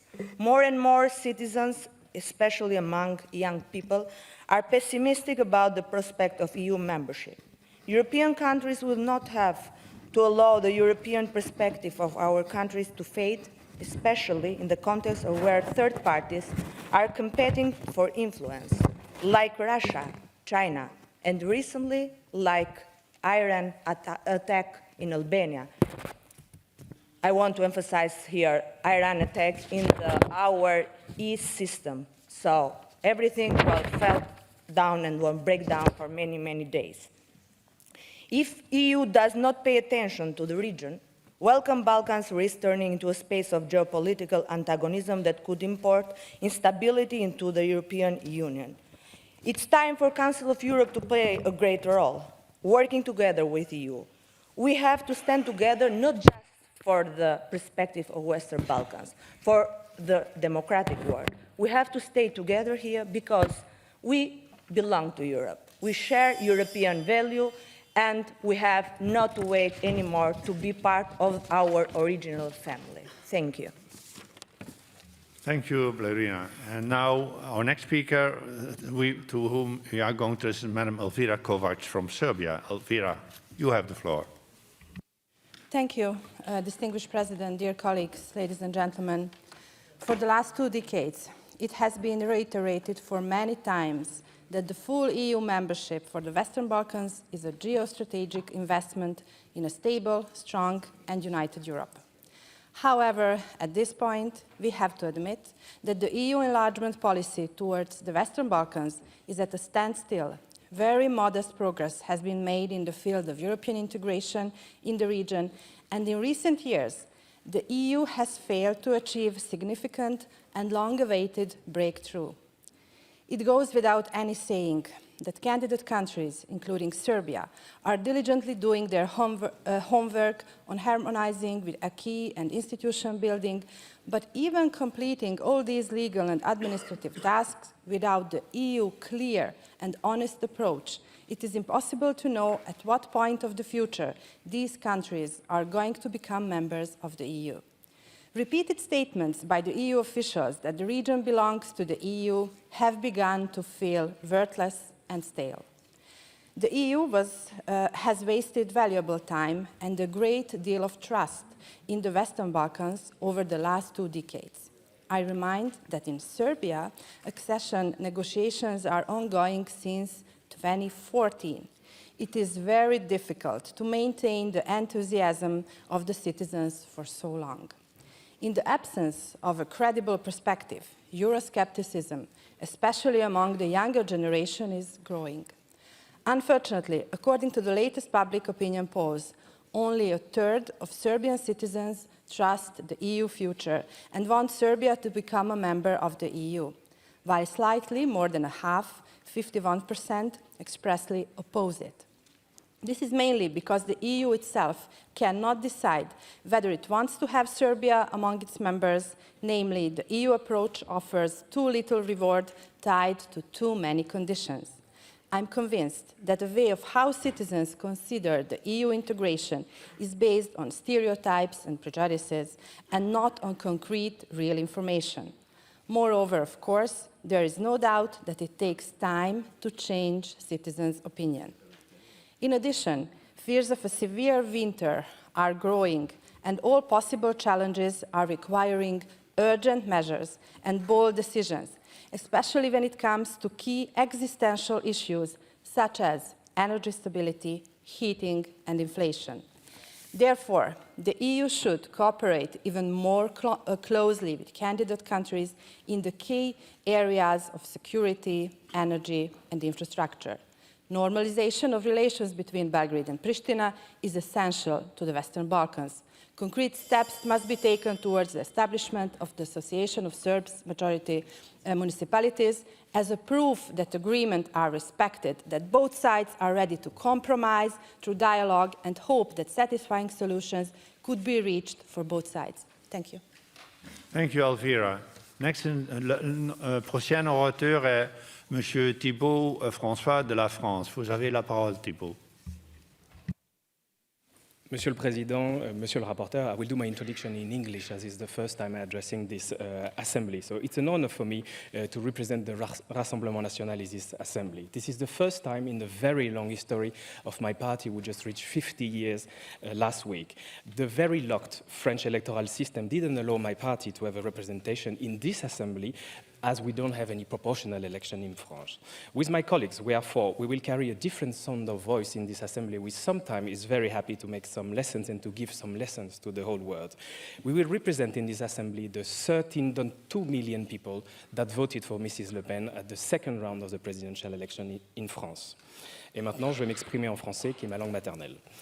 Au sujet de l'intégration des Balkans et de ce rapport qui plaide évidemment pour une intégration sans condition dans l'Union européenne, ce rapport ignore pourtant un pan très important, c'est celui des différences économiques qu'il existe entre l'Europe occidentale, si je puis me permettre, et les Balkans. Rappelons par exemple que les plans d'investissement de l'Union européenne ont dépassé plus de 30 milliards d'euros d'investissement, dont 9 milliards d'investissements directement liés aux aides de préadhésion. Alors quel objectif ? L'objectif de l'Union européenne était de moderniser les transports, les énergies vertes, la protection de l'environnement et la gouvernance. Mais à quel prix ? La France, mon pays, subit de plein fouet une crise économique, une crise énergétique et un chômage endémique de laquelle elle ne se remet pas. Notre autonomie énergétique est même menacée cet hiver. Nous ne sommes pas sûrs d'avoir suffisamment de ressources pour pouvoir chauffer tout notre pays. Et ici, vous venez parler d'intégration de nouveaux pays dans l'Union européenne. Je vais préciser mon propos sur les différences économiques qui sont, à mon sens, insoutenables entre ces pays. Pour rappel, le salaire minimum de l'Albanie est de 191 €. En Bosnie, c'est 204 €. En Serbie, 283. En Macédoine, 240 € par mois. Et mon pays, la France, c'est 1539 €, soit près de 6 fois plus. Comment pouvez-vous estimer qu'il est possible d'intégrer les pays des Balkans avec de telles différences économiques au sein de l'Union européenne? Ces différences sont évidemment insoutenables. Alors n'oubliez pas, si je puis me permettre, dans cette belle assemblée, que nous sommes d'abord une assemblée du peuple. Et je vous rappelle qu'en 2017, mon grand pays, ainsi que les Pays-Bas, ont voté contre l'intégration de plusieurs pays et de nouveaux pays au sein de l'Union européenne. Alors, si vous êtes si sûr, si convaincu de votre projet d'élargissement, n'ayez pas peur des peuples. Proposez aux États membres un référendum sur le sujet, sur l'établissement, sur l'intégration de ces pays dans l'Union européenne, et je peux vous garantir une chose, c'est que le résultat de ce référendum sera bien différent de l'ensemble des discours que j'ai pu entendre autour de cette table et dans cette assemblée ce matin. Je vous remercie. Merci à vous, Thibault. The last speaker in the debate will be Mr. Koloman Brenner from Hungary. Then I have to close the list. Koloman, you have the floor. Dankeschön, Herr Präsident. Liebe Kolleginnen und Kollegen, zuerst möchte ich natürlich mein Anerkennen aussprechen für Herrn Rapporteur Papandreou und allen Mitwirkenden für diesen exzellenten Bericht. Lassen Sie mich beginnen aus der historischen Perspektive. Ich komme doch aus einem Land, Ungarn, wo wir jahrhundertelang engste Verbundenheit hatten mit den Balkanstaaten. Die Lehre der Geschichte ist, ohne die Balkanstaaten gibt es weder Frieden noch Stabilität in Europa. Noch dazu sind wir in Zeiten, wo seit der russischen Aggression gegen die Ukraine unsere globale Weltordnung neu adjustiert wird, eindeutig. Als junger Mensch durfte ich miterleben, wie 1989, 90 bei der politischen Wende eine große globale geopolitische Veränderung geschehen ist. Die ostmitteleuropäischen Staaten haben sich befreit aus der sowjetrussischen Besatzung und von den kommunistischen Einparteiensystemen. Wir müssen hier und heute eine eindeutige Zukunftsperspektive geben den Balkanstaaten. Das ist eine Auswahl von Werten und nicht von Rechnungen, Gasrechnungen, lieber Kollege. Werte der Europäischen Union und der Europäischen Gemeinschaft sind die Rechtsstaatlichkeit, Medienfreiheit und wirklich die Achtung von den nationalen Minderheiten. Glauben Sie mir, als Oppositionspolitiker, als konservativer Oppositionspolitiker aus Ungarn, ich weiß, wie wichtig all diese europäischen Grundwerte sind. Auf der anderen Seite, wenn ich schon die Rechte der nationalen Minderheiten angesprochen habe, dies ist auch ein Garant für die sichere Zukunft in Europa. Und wir sitzen ja hier im Europarat. Wir haben die Sprachencharta, wir haben das Rahmenübereinkommen zum Schutz nationaler Minderheiten. Ich darf hier in dieser parlamentarischen Versammlung in meiner deutschen Muttersprache reden. Ich gehöre zur deutschen Minderheit in Ungarn. Auch in solchen Staaten wie zum Beispiel, wie erwähnt, Bosnien-Herzegowina, haben wir ja die Zielsetzung, wohin es sich entwickeln sollte.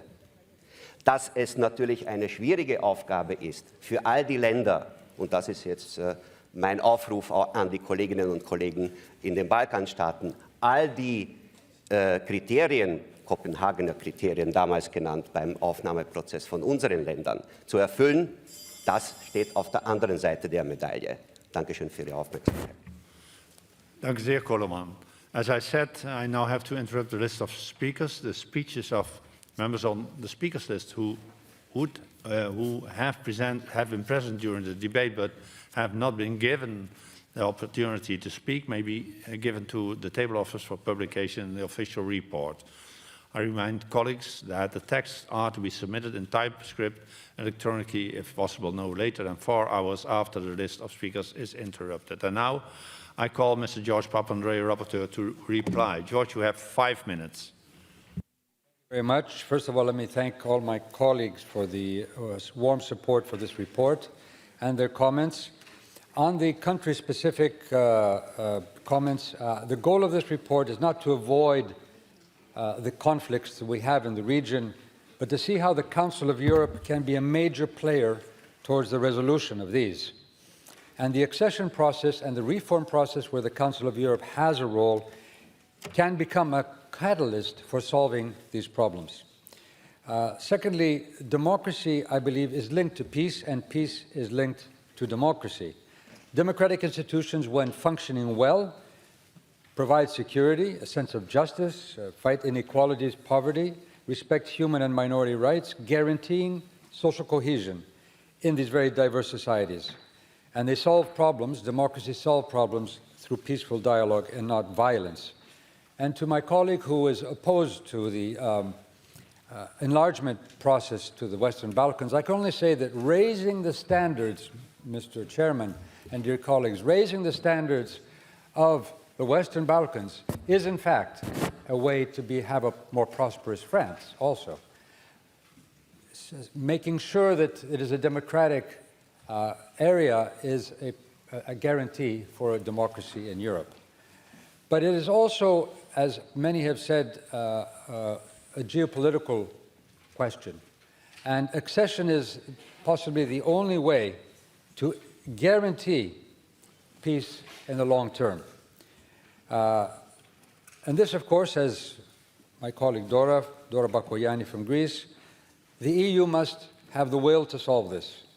The Balkans have been messy, and it's convenient that it's been sort of somewhat convenient for leaders that it is forgotten. It was forgotten for many years.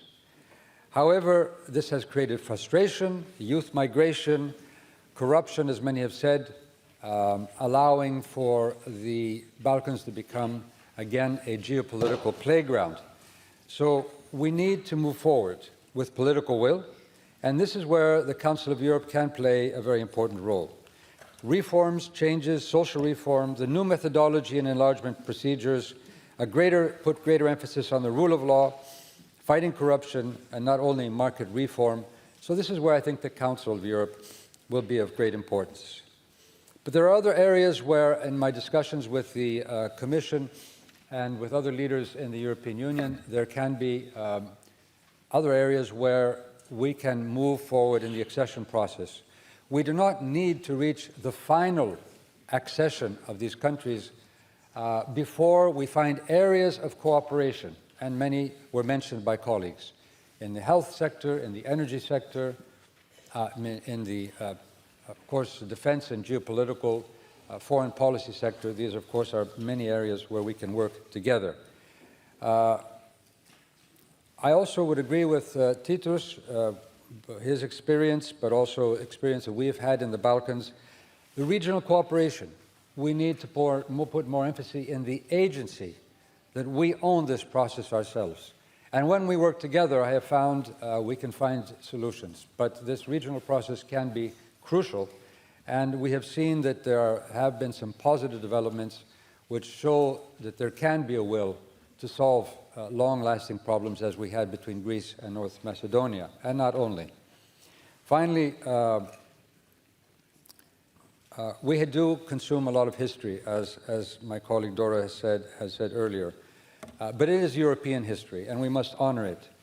I believe something that I think our first speaker, Mr. Howell, mentioned, we need to put emphasis as a Council of Europe in the democratic education. This also has been highlighted in the report of the high-level group for the 4th summit. One of the key elements is to bring democratic education into our systems, into our educational systems, but also informally for leadership, for the younger leadership, bringing them together so that they can meet each other. In the Balkans, because of the Cold War, we did not have the chance to really know each other. And still, there is much area for cooperation and learning from each other. Particularly in conflict areas, we should be able to teach these conflicts in a way which shows the future is to work together in a very diverse society, in a very diverse region, which is in fact the beauty of the region. It is in fact an important element, an advantage for the region which we need to invest in if we build a democratic and peaceful region. Thank you very much.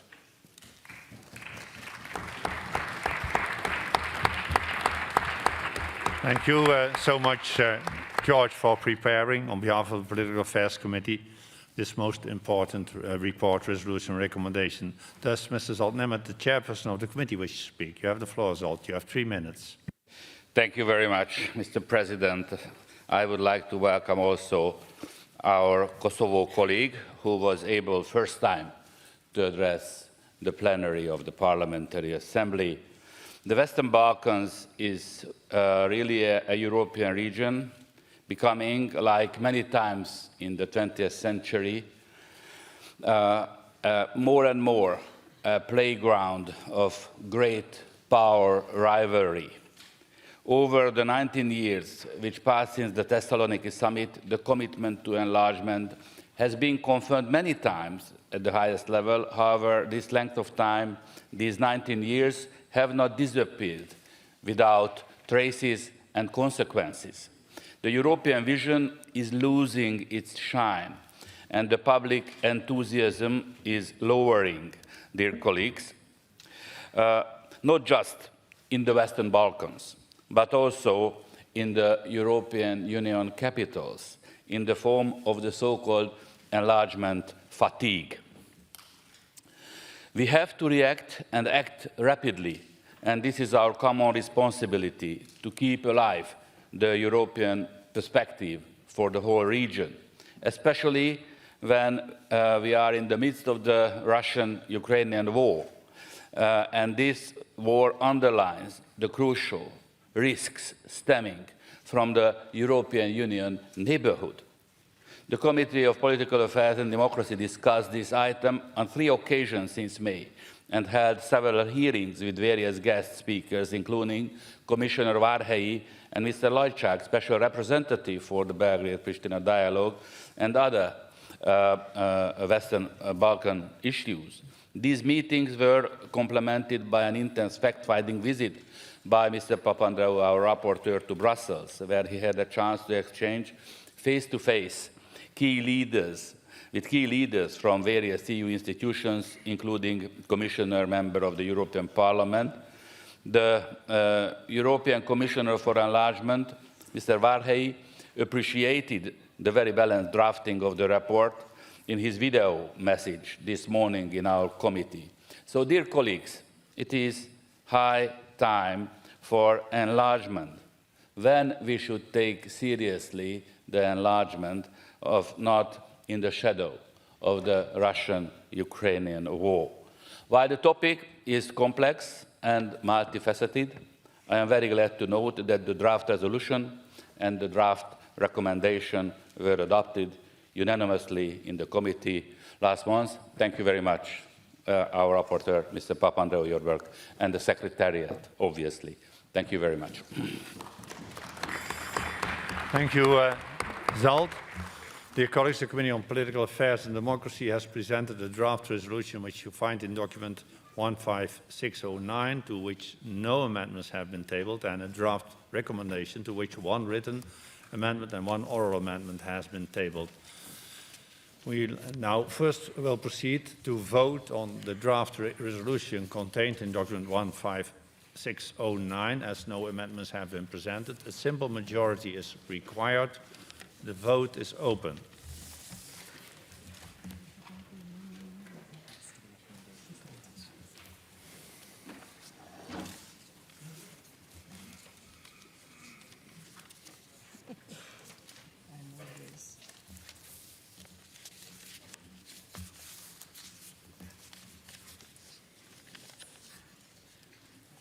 Can we close? I close the votes. May I ask the results to be displayed?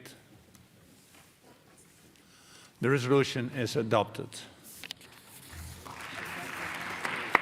We will now consider the draft. We will now consider the draft recommendation. I understand that Mrs. Jonai would like to withdraw Amendment 1 in favor of an oral amendment agreed in the committee. Is that so, Mr. Gonja?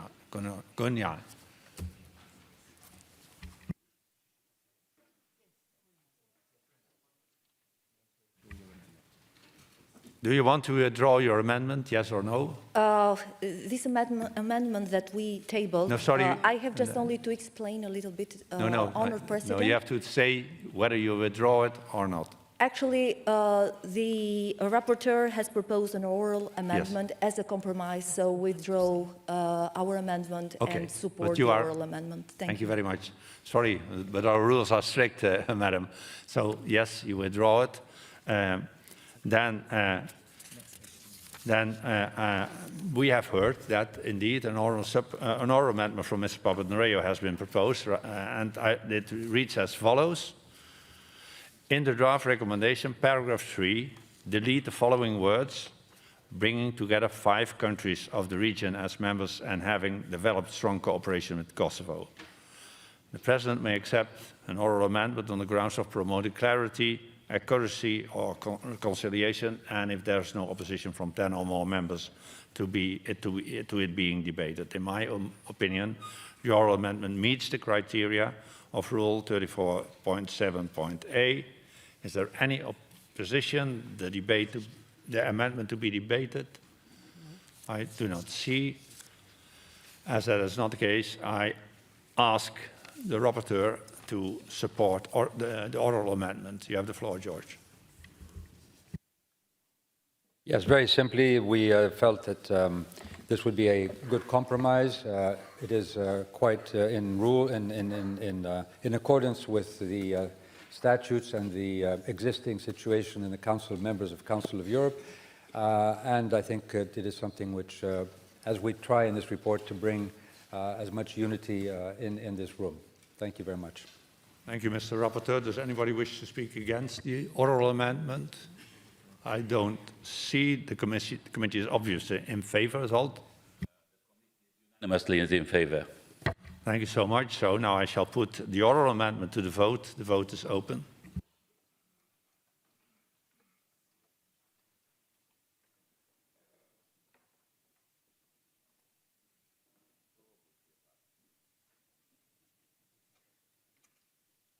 The vote is closed.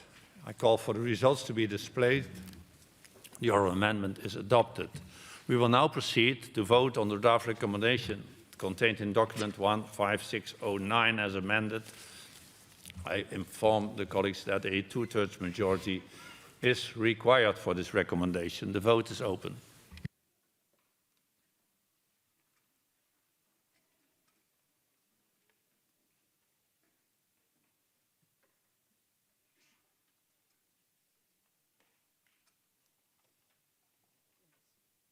The vote is closed. The results to be displayed, and the recommendation is adopted. Congratulations.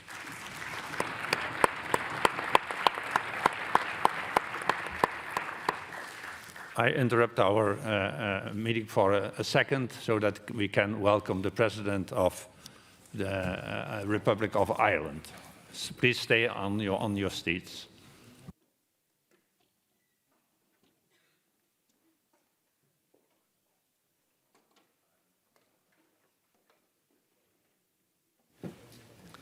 Son Excellence, Monsieur Michael Higgins, Président de l'Irlande.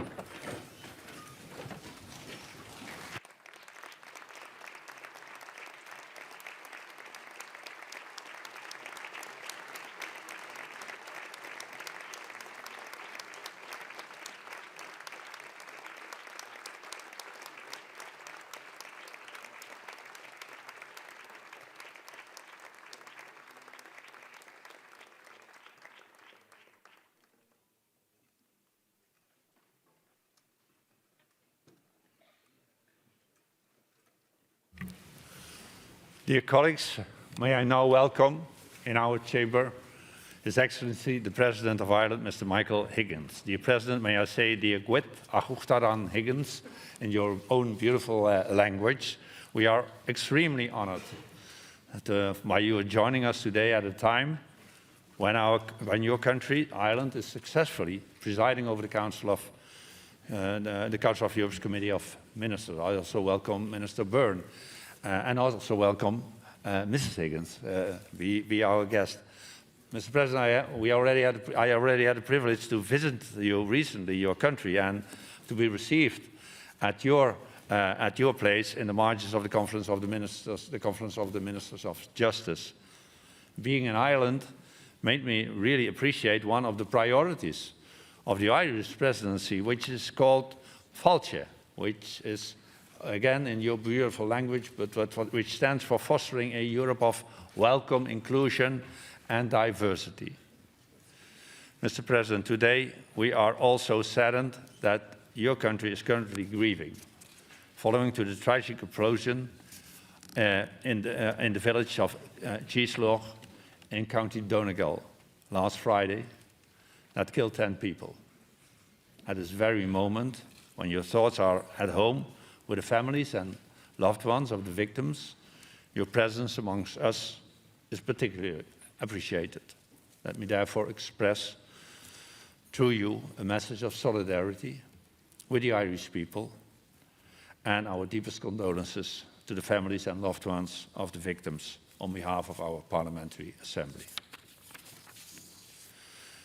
Mr. President, your presence here today is highly appreciated by us all and demonstrates the commitment of your country, one of the 10 founding members of our organization, to the Council's core values. This is especially significant today when European and global security and stability are undermined by the illegal, unprovoked and unjustified war of aggression by the Russian Federation against our member state, Ukraine. Russia's violation of international law and the atrocities committed by its military against Ukrainians are shocking and require a decisive response. This war has highlighted the crucial importance of the founding principle of the Council of Europe. The pursuit of peace can only be achieved through justice and international cooperation. Sustainable peace must be anchored to the fundamental values of human rights, democracy and the rule of law. It must be preserved through effective mechanisms of multilateral cooperation based on respect for these fundamental values. Dear Mr. President, throughout your life you have campaigned for human rights and for the promotion of peace and democracy in Ireland and many other parts of the world. If I may, I would like to take this opportunity to recognize and acknowledge your efforts, your work and your personal deep commitment towards these values. Your wise thoughts and your deep experience are therefore of great value for us. And therefore I invite you, Mr. President, to share your wisdom with us today. Once again, be welcome, and may I invite you and give you the floor. Thank you very much.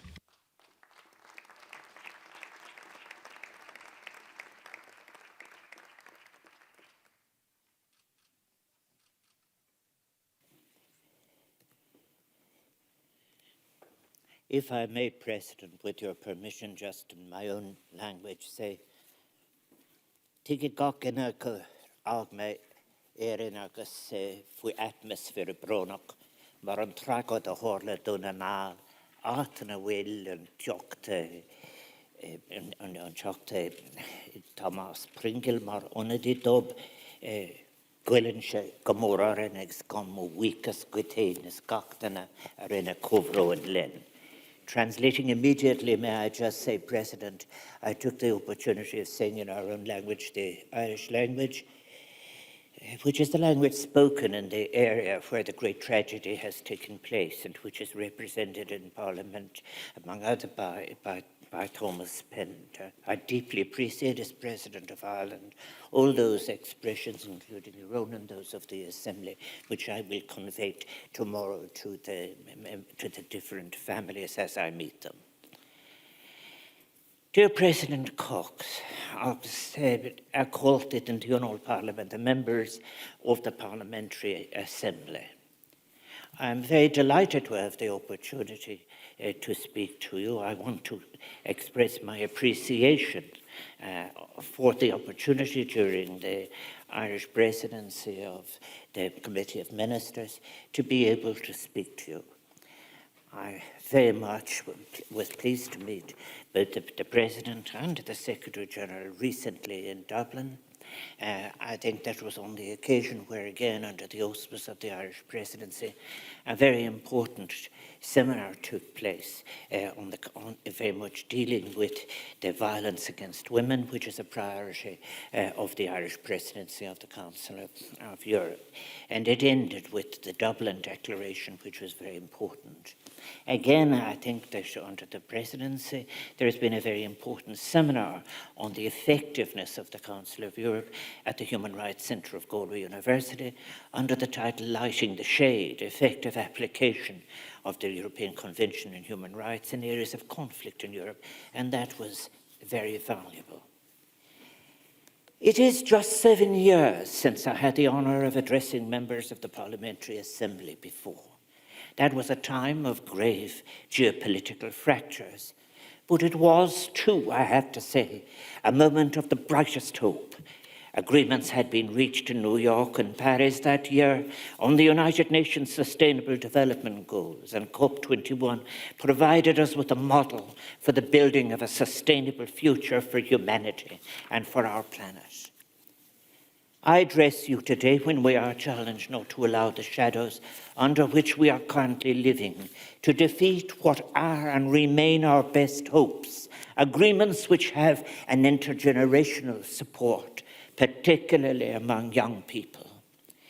Those agreements are built on foundations that include the crucial importance of multilateralism, a multilateralism which is at the heart of the values on which all of our global institutions are based, including the Council of Europe and the United Nations.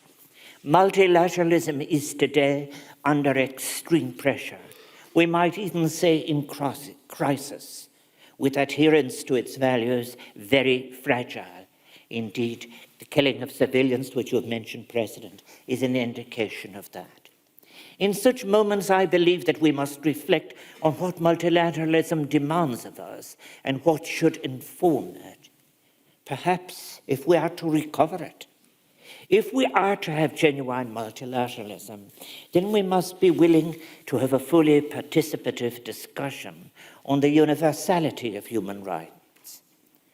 And this is not assisted by any hubris. It requires dispelling the notion that human rights are a uniquely European invention. We must recognize that for many people throughout the world, their experience of European intervention in their lives has been far from positive, indeed involved the suppression of human rights. The sources of human rights are much more diverse than the valuable European rationalist sources might suggest.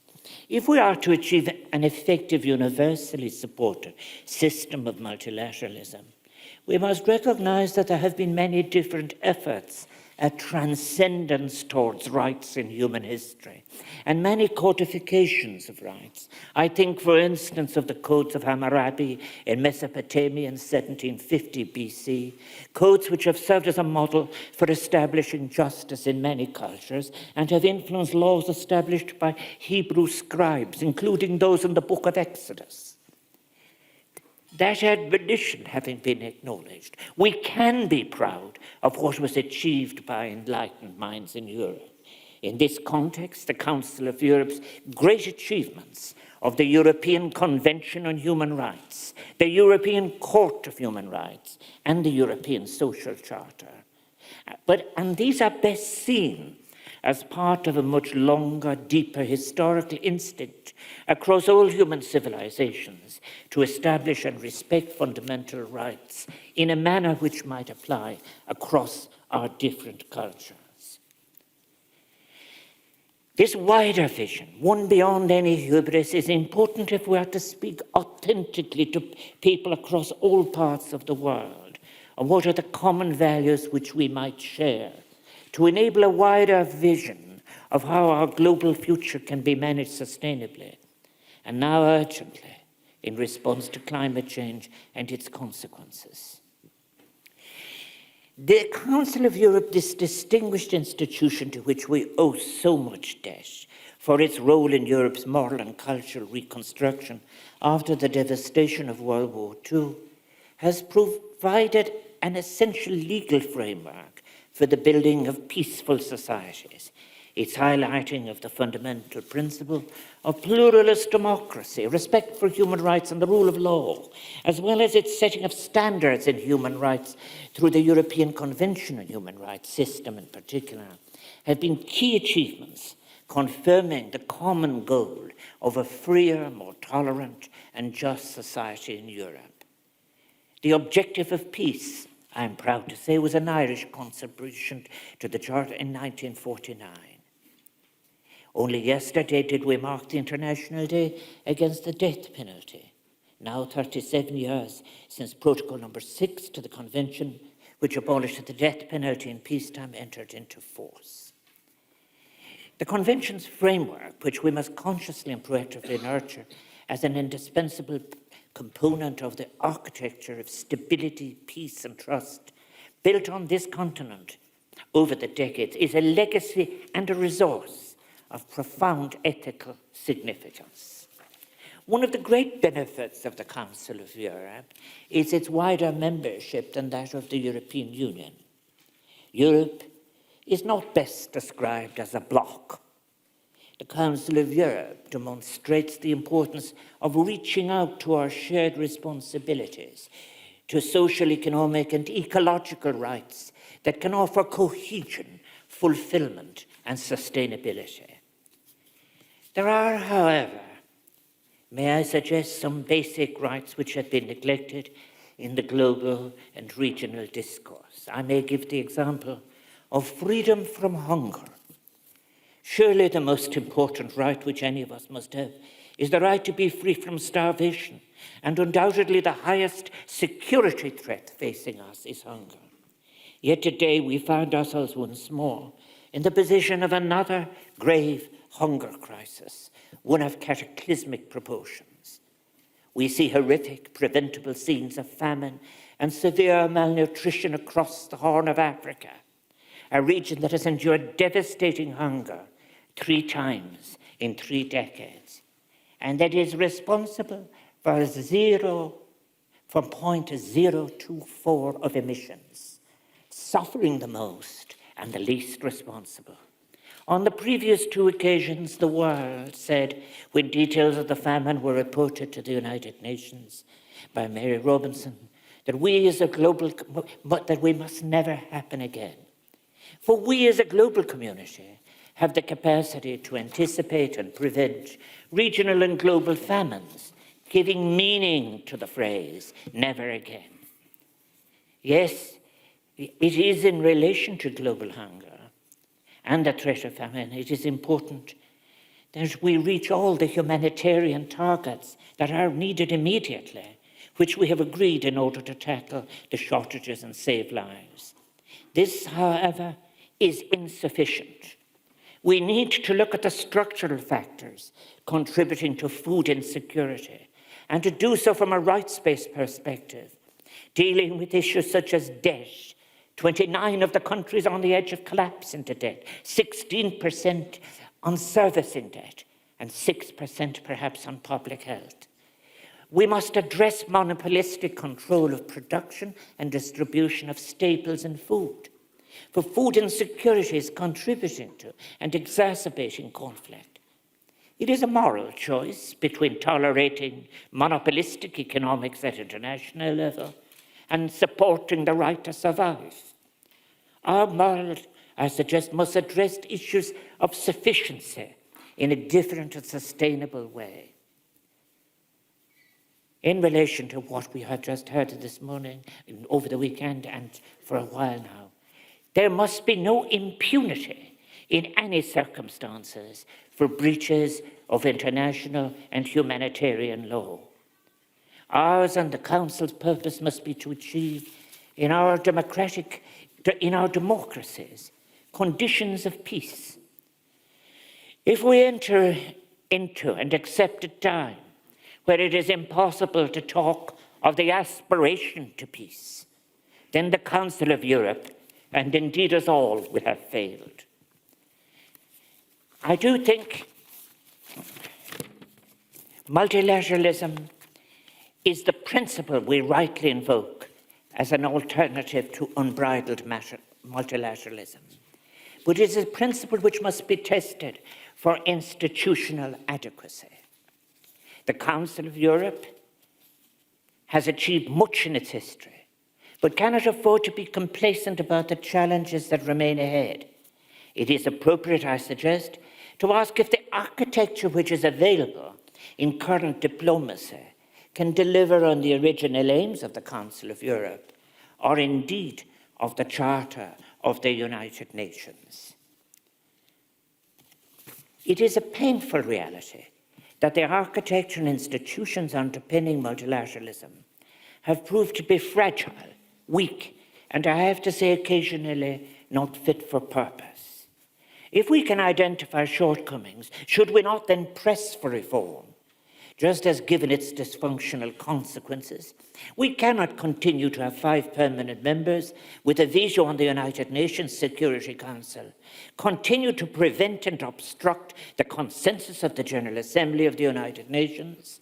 The Council of Europe, too, must be willing to look at its architecture, the architecture necessary for it effectively tackling, such as how it communicates with the European street. In this context, I welcome the guidance which the very eminent members of the high-level reflection group chaired by my predecessor as President of Ireland, Mary Robinson, has suggested on the future of the Council. I strongly support its 30 recommendations across 5 themes. And so too is what is very valuable is the work of the Parliamentary Assembly's Ad Hoc Committee, chaired by Senator Fiona O'Loughlin, on the proposals for a 4th summit and discussion on governance and the future of governance in the Council of Europe. I think the Council of Europe has played a critical role in the encouragement it has offered to us in Ireland and the hope it offered. Maura McEntee, one of our state's first female diplomats and the first woman to serve as permanent representative at Strasbourg, described the Council of Europe as a stage in international progress unimaginable before the last war. Again, Sean McBride, a person who identified strengths and weaknesses to the Council from the very beginning, said, "It is, in my view, one of the most important and constructive developments that have taken place in Europe. Unlike many other attempts at world organization, it relies rather on moral, ethical, social, and economic forces than upon military measures."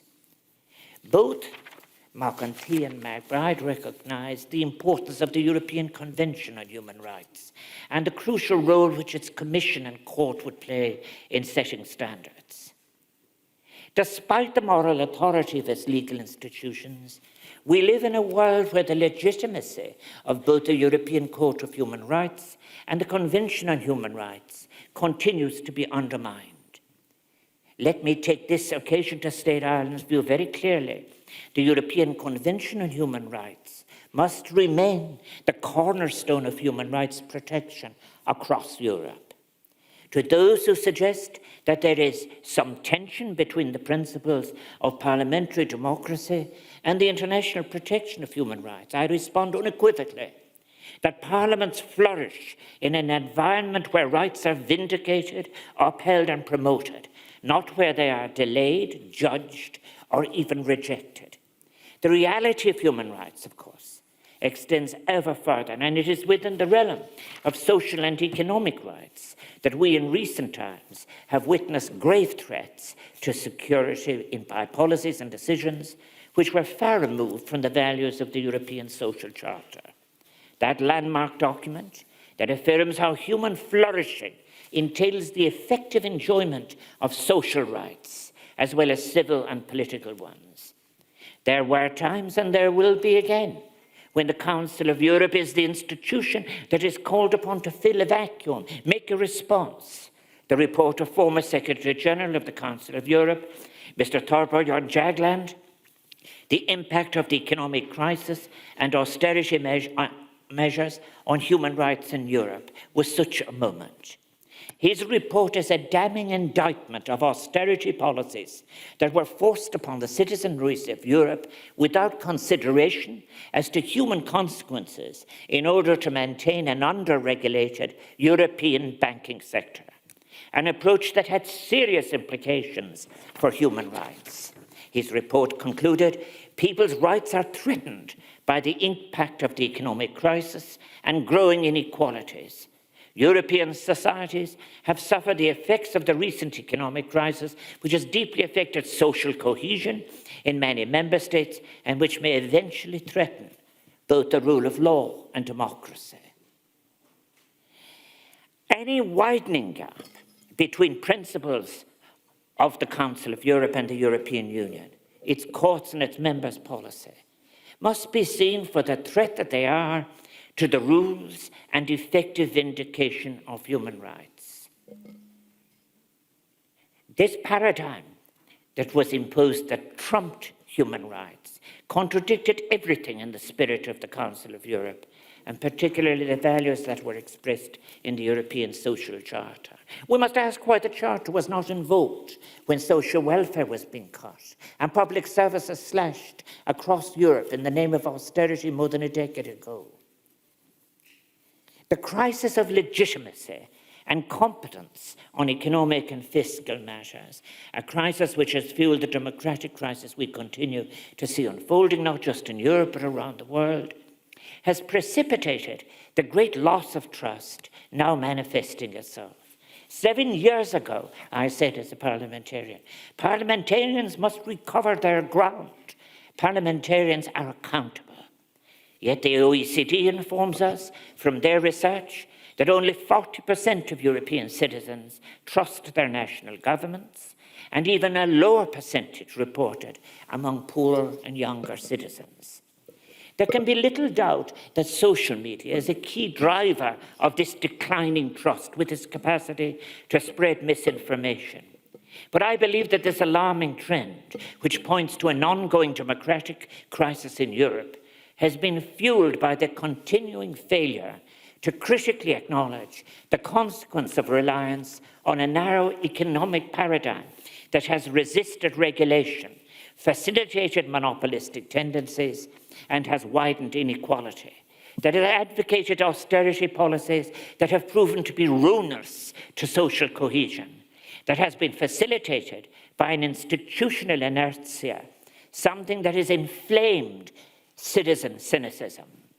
Achieving a vibrant democracy requires that we engage citizens meaningfully, inclusively, comprehensively, in an understanding and commitment to human rights, a literacy of human rights. That is why I would like to see associations of the Council of Europe in every state, associations of supporting the United Nations, delivering the debate and the options and the discussion to the street. We need to anticipate challenges before they become crises, and indeed before they become disasters, and use all of the tools available, traditionally and currently to us.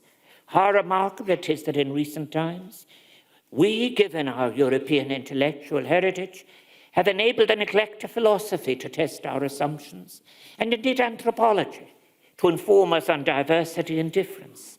These disciplines have had the potential to offer us so much to our present difficulties and circumstances, in understanding and anticipating the crises of our contemporary times, including those sourced in ethnic, linguistic, or historical basis.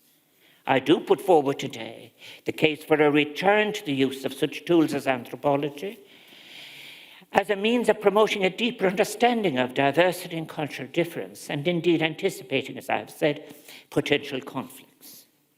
Concentration of corporate power, the growing realm of the unaccountable, and private isolation and alienation go together We need to defend the public world, including the space of discourse and access, be able to speak and listen to each other in conditions of respect and discourse courtesy. As public sector broadcasting has increasingly disappeared or become unregulated, we have seen an erosion of public accountability in the media. Likewise, the failure to establish any effective form of regulation over misinformation and abuse on social media has created a further lack of accountability in public commentary. In tandem with these trends, we continue to see a further monopolization of media and social media companies. We see and are allowing an increasing concentration of ownership in key digital and media companies, and indeed in a similar way as to how we experienced the dangerous consequences of monopolization in the production and distribution of essentials such as grain and fertilizers, we now see it in the media. We need to seriously reflect, I suggest, on the consequences of unregulated control of the spaces for public comment by a very small number of owners who, by not accepting responsibility or regulation, are facilitating a culture of unaccountable comment far outside the normal boundaries or restraint of political and social commentary. What we're witnessing in Ukraine, following the illegal and immoral invasion by its powerful neighbour, is an imperialist action. It represents a failure on so many levels. It is fundamentally also the consequence of a failure of democracy. When Russia was admitted as a member of the Council of Europe in 1996, the path chosen was one of a journey to democracy. It is a path that is contradicted by all of the recent events with their awful human consequences, for which, as I have said, there must be no impunity. The response of the Council of Europe was understandable in excluding Russia as a member. However, that does not, nor should it mean a permanent exclusion from the Council of Europe, or of hope that the Russian population of 144 million people, along with all the other peoples, will not return again to enjoy the necessary protection of the European system of human rights protection. There must not be, I repeat, any impunity. In order to rebuild peace, the response of the Council must be, while reaffirming its founding principles, one that reinforces the strength and efficacy of the instruments available to it. The egregious breaches of the European Convention on Human Rights being witnessed at present, the significant political, financial, and practical challenges this situation has brought to the Council of Europe, creates an opportunity to progress issues which may have been held in abeyance or stasis for some time, an opportunity, the Council of Europe, to assert a renewed commitments to its values. Yes, the first challenge we face as Assembly members are what you are so aware, I know, from my meetings with the Secretary General and President, is how to end the appalling return of our continent to war, of an arms race as the outcome, creating and deepening grave geopolitical fractures that carry disastrous human consequences. The challenge of upholding human rights and the rule of law, while upholding and promoting democracy, must always be a core raison d'etre of the Council. This requires that there must be, as I have said, no impunity for human rights violations. However, to do this effectively, we need to set out a longer-term vision of the Council's role in a post-conflict Europe and how that role might fit within the wider multilateral and institutional architecture. We should revert to the Council's fundamental strengths in rebuilding peace, notably the bedrock that is the European Convention on Human Rights. It must now be re-invoked, extended, bolstered, and reasserted and resourced, become part of the discourse of the European street. In doing this, I firmly believe that we must focus on the indivisibility of human rights on all their dimensions. We need to commit to what might be a wider definition of comprehensive security in Europe, and thus constitute a European step towards a universal human rights-based approach to security, a security that includes the rights to live free from food insecurity, and which includes all of the rights of participation. The universality of human rights is based on the recognition, after all, of the common humanity of all. This principle, our common humanity in all its dimensions, must be our bedrock. Any review of the Convention framework, I think, must incorporate additional basic human rights, such as the right to a clean environment, which is linked to the right to be free from hunger. It is a reality that both climate change and hunger are driving conflict. We have currently, I think, 64 conflicts on our planet, and will continue to drive future conflicts. Responding to climate change and its consequences has slipped down the rank of prioritized global policy issues over the course of the pandemic and the war, and it has done so at our peril. An under-recognized strength of the Council of Europe has been its emphasis on the role of culture in nurturing democracy.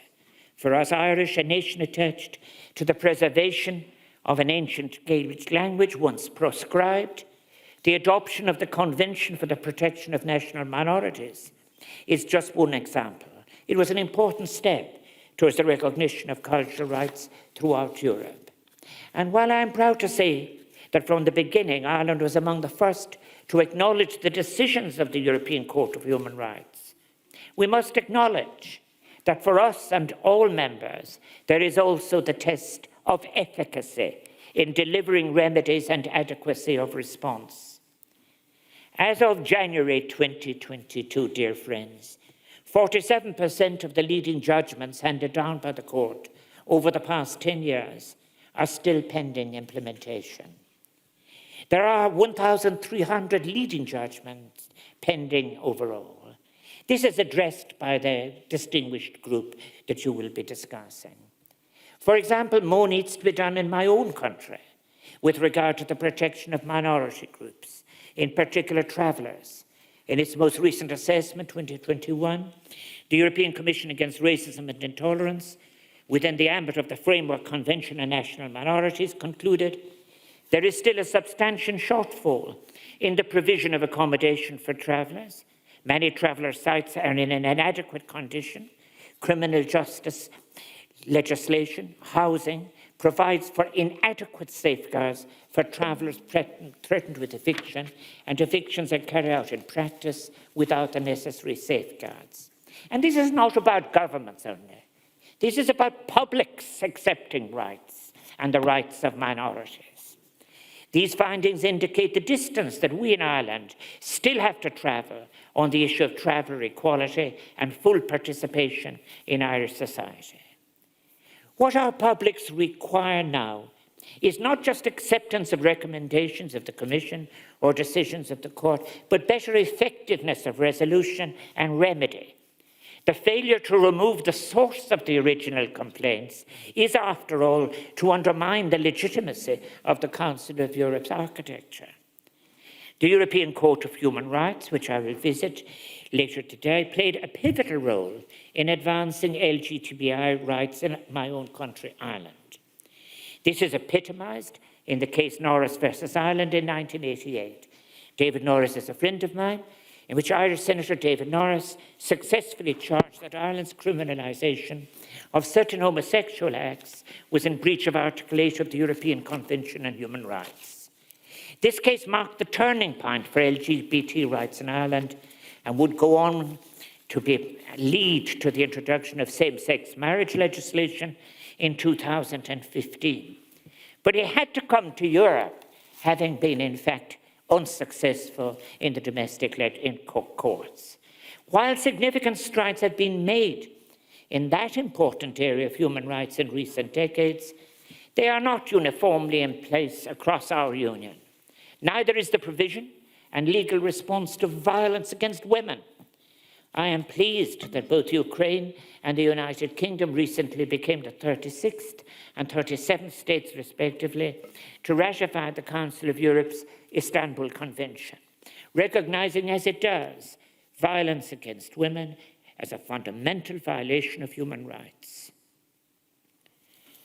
Turning nearer to home, The European Convention on Human Rights is essential to the effective functioning of the Belfast Good Friday Agreement in Ireland, which has brought peace on our island. The unique circumstances of Northern Ireland and the fundamental purpose of the human rights provisions of that agreement require an approach that ensures the Convention continues to be fully implemented in Northern Ireland, regardless of Britain's exiting the Union.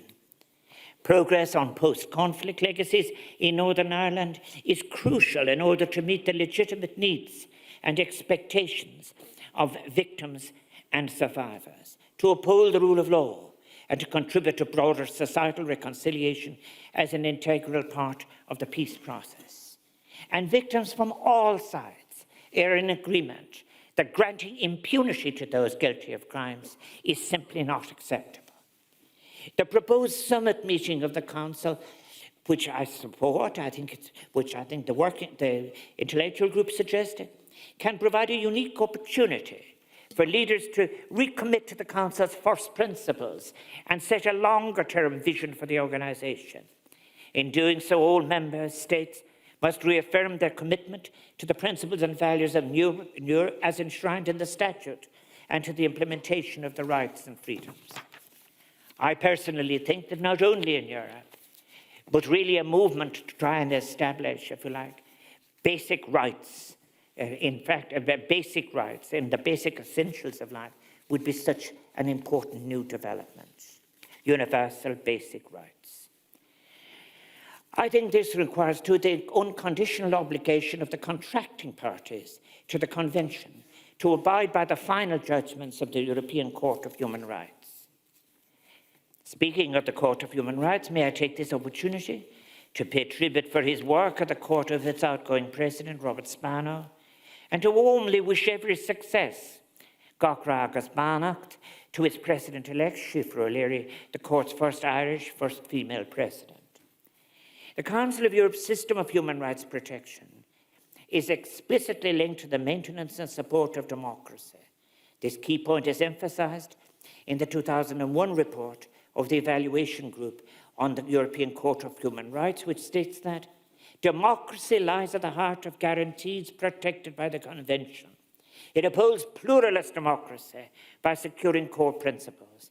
It promotes the rule of law, which provides the essential framework for effective political democracy.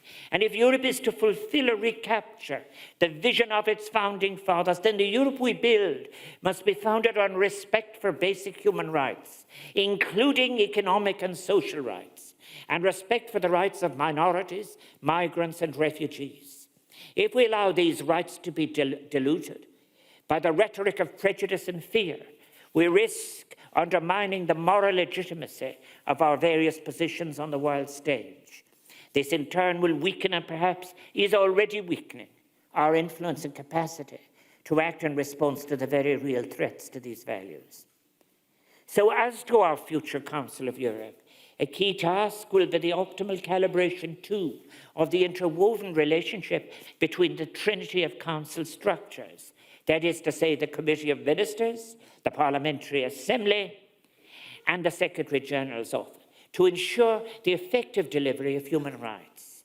This relationship was identified by Sean McBride in the earlier years of the Council as potentially problematic. It is not quite resolved in a satisfactory, agreed way yet. The Council's unique range of institutions, standards and tools must be better deployed to improve human rights, rule of law and democratic conditions in any affected region. For example, we must significantly enhance opportunities for civil society, human rights defenders, journalists, academia, and others to engage and cooperate directly, regularly, and meaningfully with the Council of Europe's statutory and non-statutory actors on issues relating to human rights protection in areas of conflict and contestation. It is important at a time of deep conflict which we're experiencing to refer, as I have said, to the value of culture and to recall what we share in it. There are deep historical and connections between us all. For example, even between the peoples of Russia and the peoples of Europe, ones that can serve as a basis for future contacts and dialogues with Russia in better times. We must remain open to such a cultural dialogue. This is a moment, I suggest, dear friends, for the Council of Europe's Parliamentary Assembly members to engage with vigour in the public space on behalf of human rights literacy within their parliaments, between their parliaments and publics. It is not a moment for yielding in any sense to the intimidations of any new populisms or ancient hatreds based on fear. It is a time to make the case for solidarity, protection and possibilities. Féidirachtaí. European citizens and those who have joined us, and those who are joining us, will join us, must share a belief in a moral Europe that confronts shared challenges together in an open, inclusive, equitable form of multilateral engagement. Such a Europe must be open to the full diversity of the planet we share, and its vulnerabilities and its differences in efforts at transcendence and achieving sustainability, and its responsibility to future generations for biodiversity. So let us work together to give effect to this aspiration with authenticity, become indeed the conscience of Europe that the Council's principles espouse, one with a moral weight born, yes, of often painful experience, but one too which can offer a beacon of hope for an emancipatory future, not only for all the citizens of Europe, but for our world. Thank you.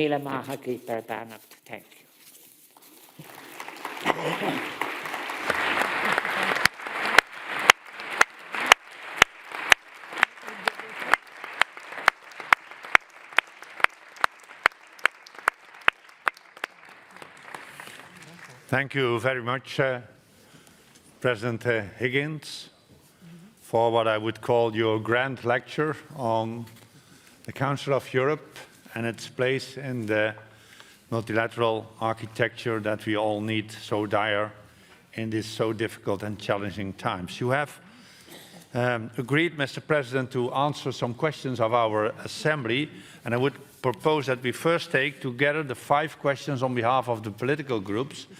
And if we do not spend too much time, then we can add some other questions. But we first take 5 of the political groups, and then you respond, Mr. President, if you agree.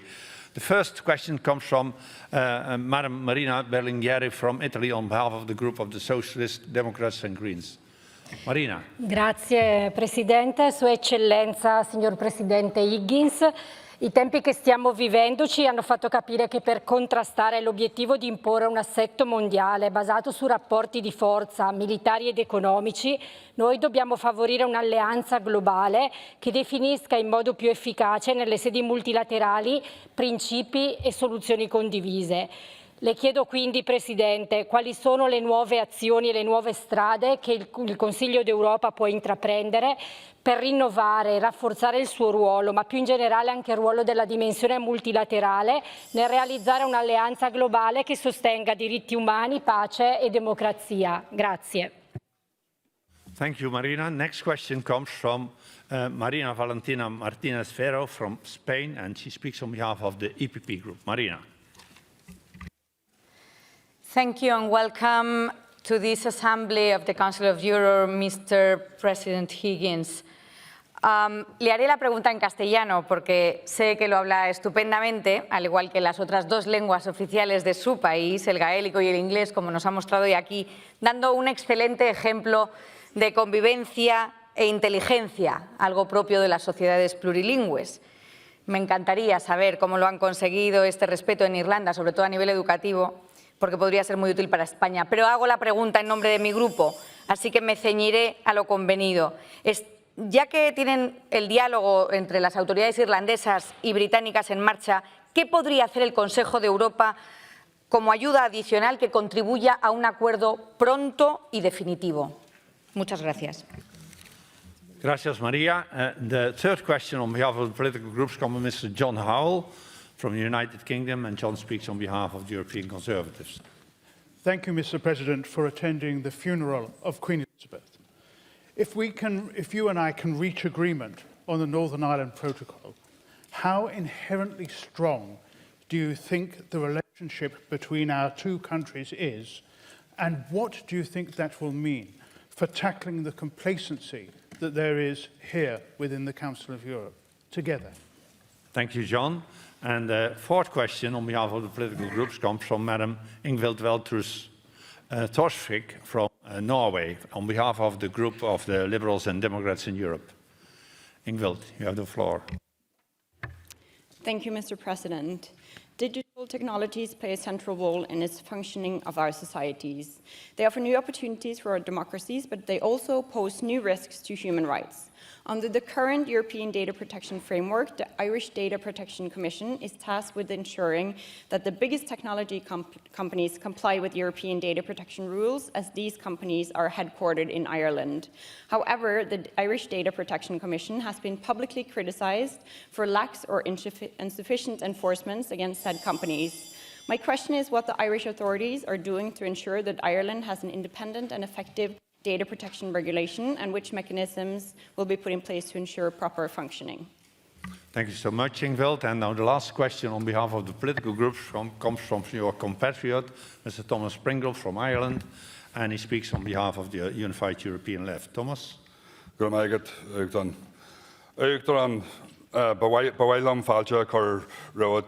Council of Europe.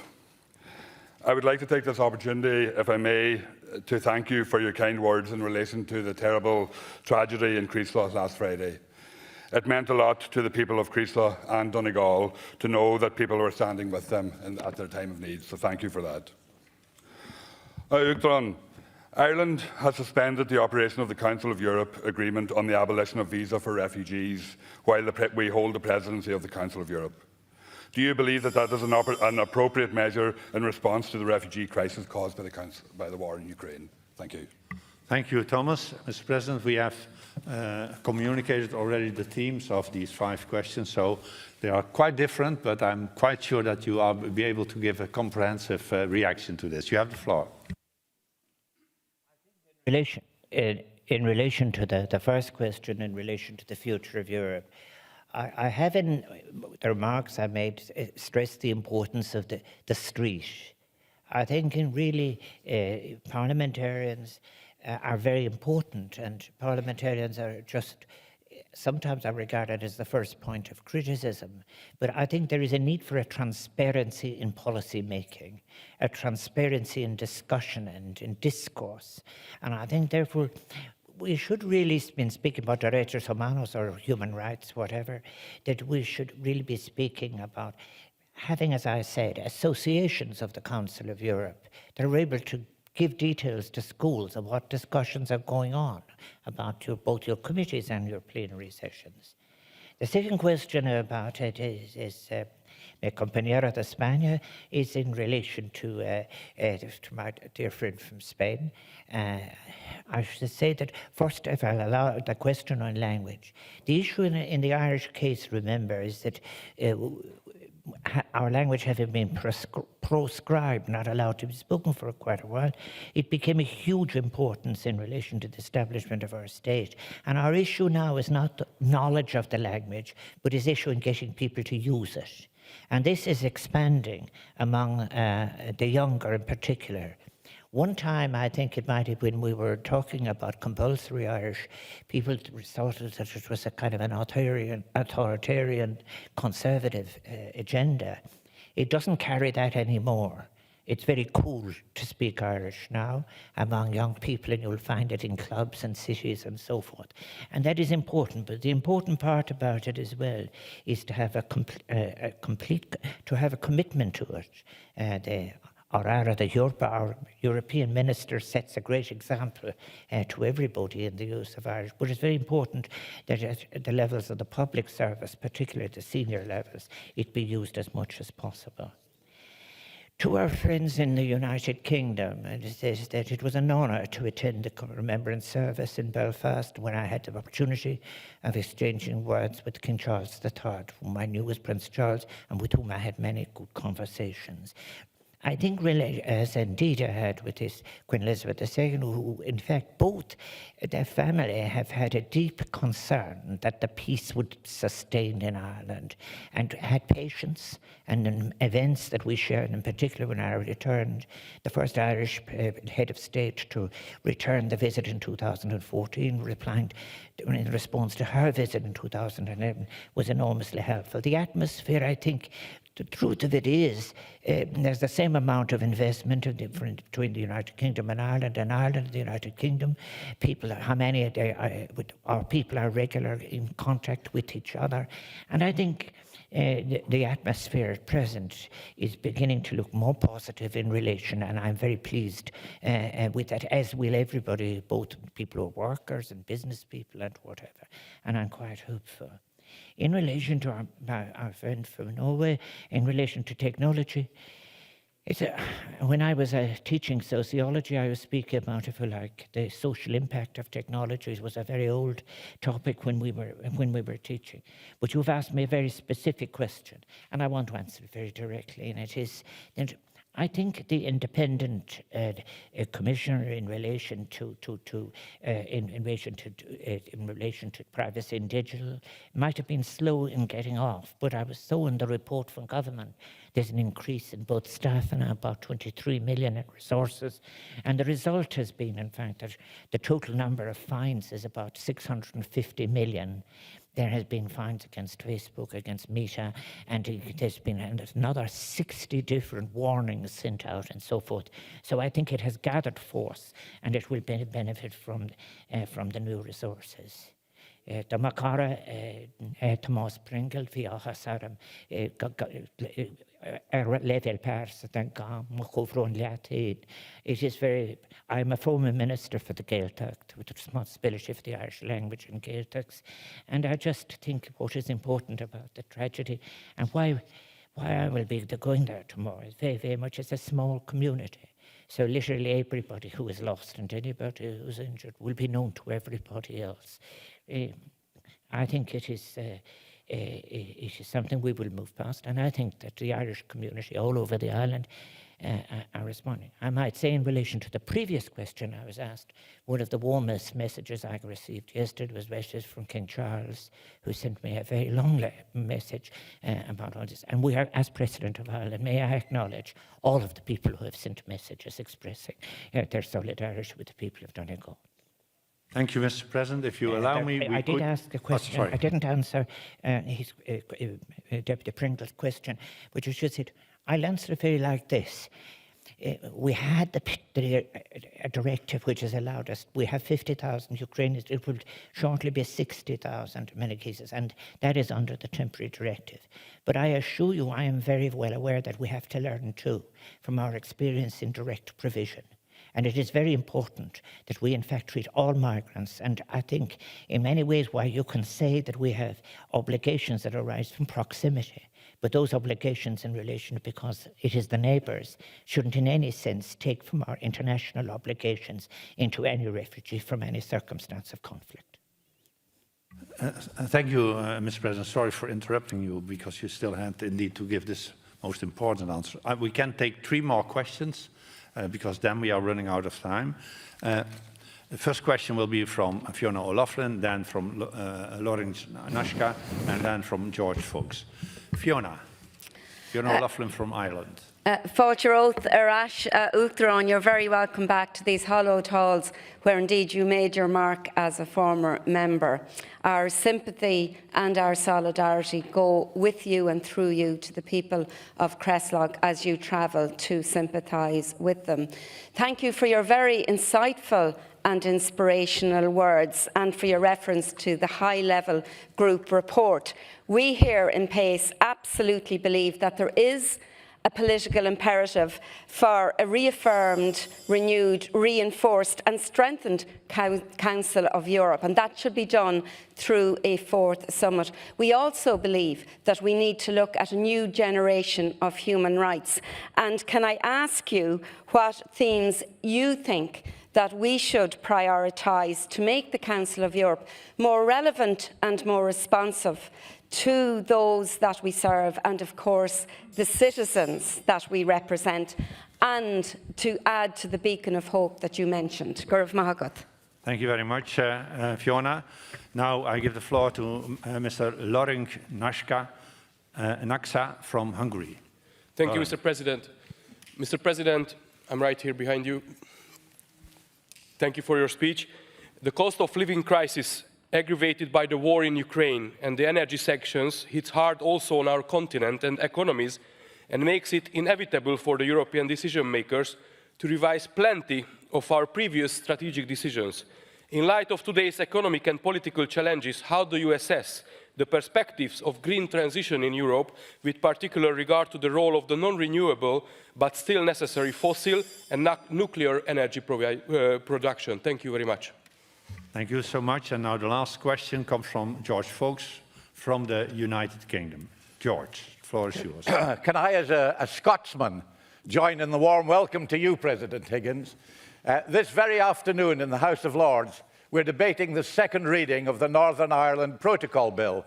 It's going to be opposed by people on all sides because of the threat it poses for conflict between the European Union and the United Kingdom.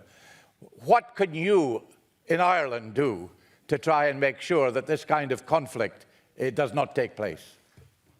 Thank you, George. Mr. President, again, three quite different questions, and I have to ask you to answer as short as possible, but the floor is yours. Oh, right. Well, may I just say, first in response to Fiona's question, I think it's very important that that ad hoc committee came from the Assembly itself. The questions affecting the efficacy of the Council of Europe and the possibilities for the future of the Council of Europe are not technical. They are more than technical in a way. They are about how, as I have said, the triumvirate can in fact interact with each other. I do think that it would help enormously to make, for example, with the school system and the need in relation to communications. I think the idea of having advocacy groups explaining and relating to people of all ages is very, very important. The difficulty about it is that those of us who spent our lives, it's 53 years since I first stood for election, unsuccessfully, but those of us who believe in many cases must value parliaments, but parliaments are not simply, you don't prepare parliamentarians. Parliamentarians are hearing and listening and representing. And that's why your report it was so important. In relation to our dear friend from Hungary, I think that we must remember when Ireland joined the United Nations, one of the areas into which it distinguished itself was in work against non-proliferation. And I have to say, when I was an active parliamentarian myself, I opposed very much the extension of nuclear capacity anywhere. I think, as well as that, we cannot go on and replace our discussion with others with threats of militarism. There is a report in the European Union on the future of Europe. Well, the future of Europe is not simply to be a military site. I think that it's very, very important that we be. However, we have to deal with immediate things now, and as I said, so do so without impunity.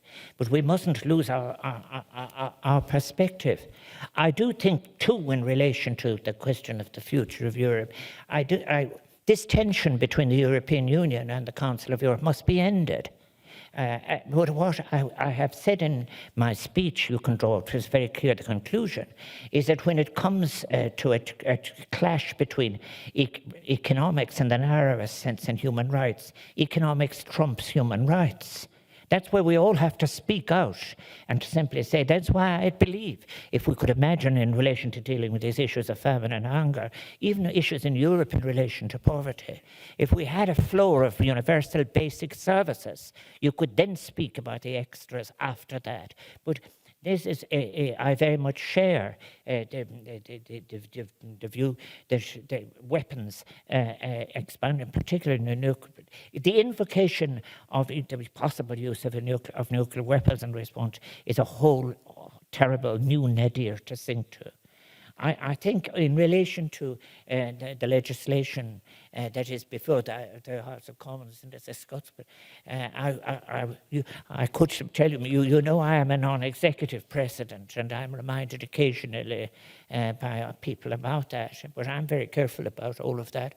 But I did say to you about it, it is...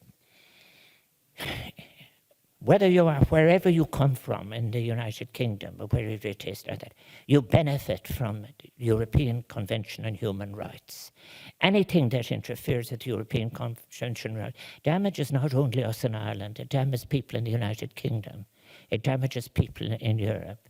I do think it is incredibly important. That's why, and indeed our friends in the United States and Canada, Australia and others are very, very well aware of the stress that we place on the Convention on Human Rights as part of the Good Friday Agreement. But equally, I do think it is, and just reporting what is on the ground, available to everyone. Anyone who has some relative who's been killed, murdered, anyone who has been injured, well, from whatever part of Northern Ireland, none of them want a blanket immunity given to those who are responsible. And I do think, we need to get to a better place. Half my family lives in England. I'm one of the admirers. I think that, for example, the British National Health Service was one of the great achievements of humanity. And we benefited from it, everybody benefited from it. And my hope is that we all get to a better place. I think it is possible. As a head of state, dealing with the head of state, I might say relationships are excellent in relation to understanding. And I pay tribute to Her Majesty Queen Elizabeth II for the knowledge that she amassed, the care that she had, the gestures that she made, and indeed that King Charles III is making. I think this will all be very, very helpful and may permeate through all the ranks of politics. Mr. President, may I thank you for all the words of wisdom that you have shared with us and the answers that you have given to our questions. I think we appreciated it all very much. I wish you a good continuation of your visit, and once again, bring our condolences tomorrow to the families and the beloved ones of those who died in this catastrophe. But once again, thank you very much for your grand lecture. We will reread it and we will study it. Thank you very much.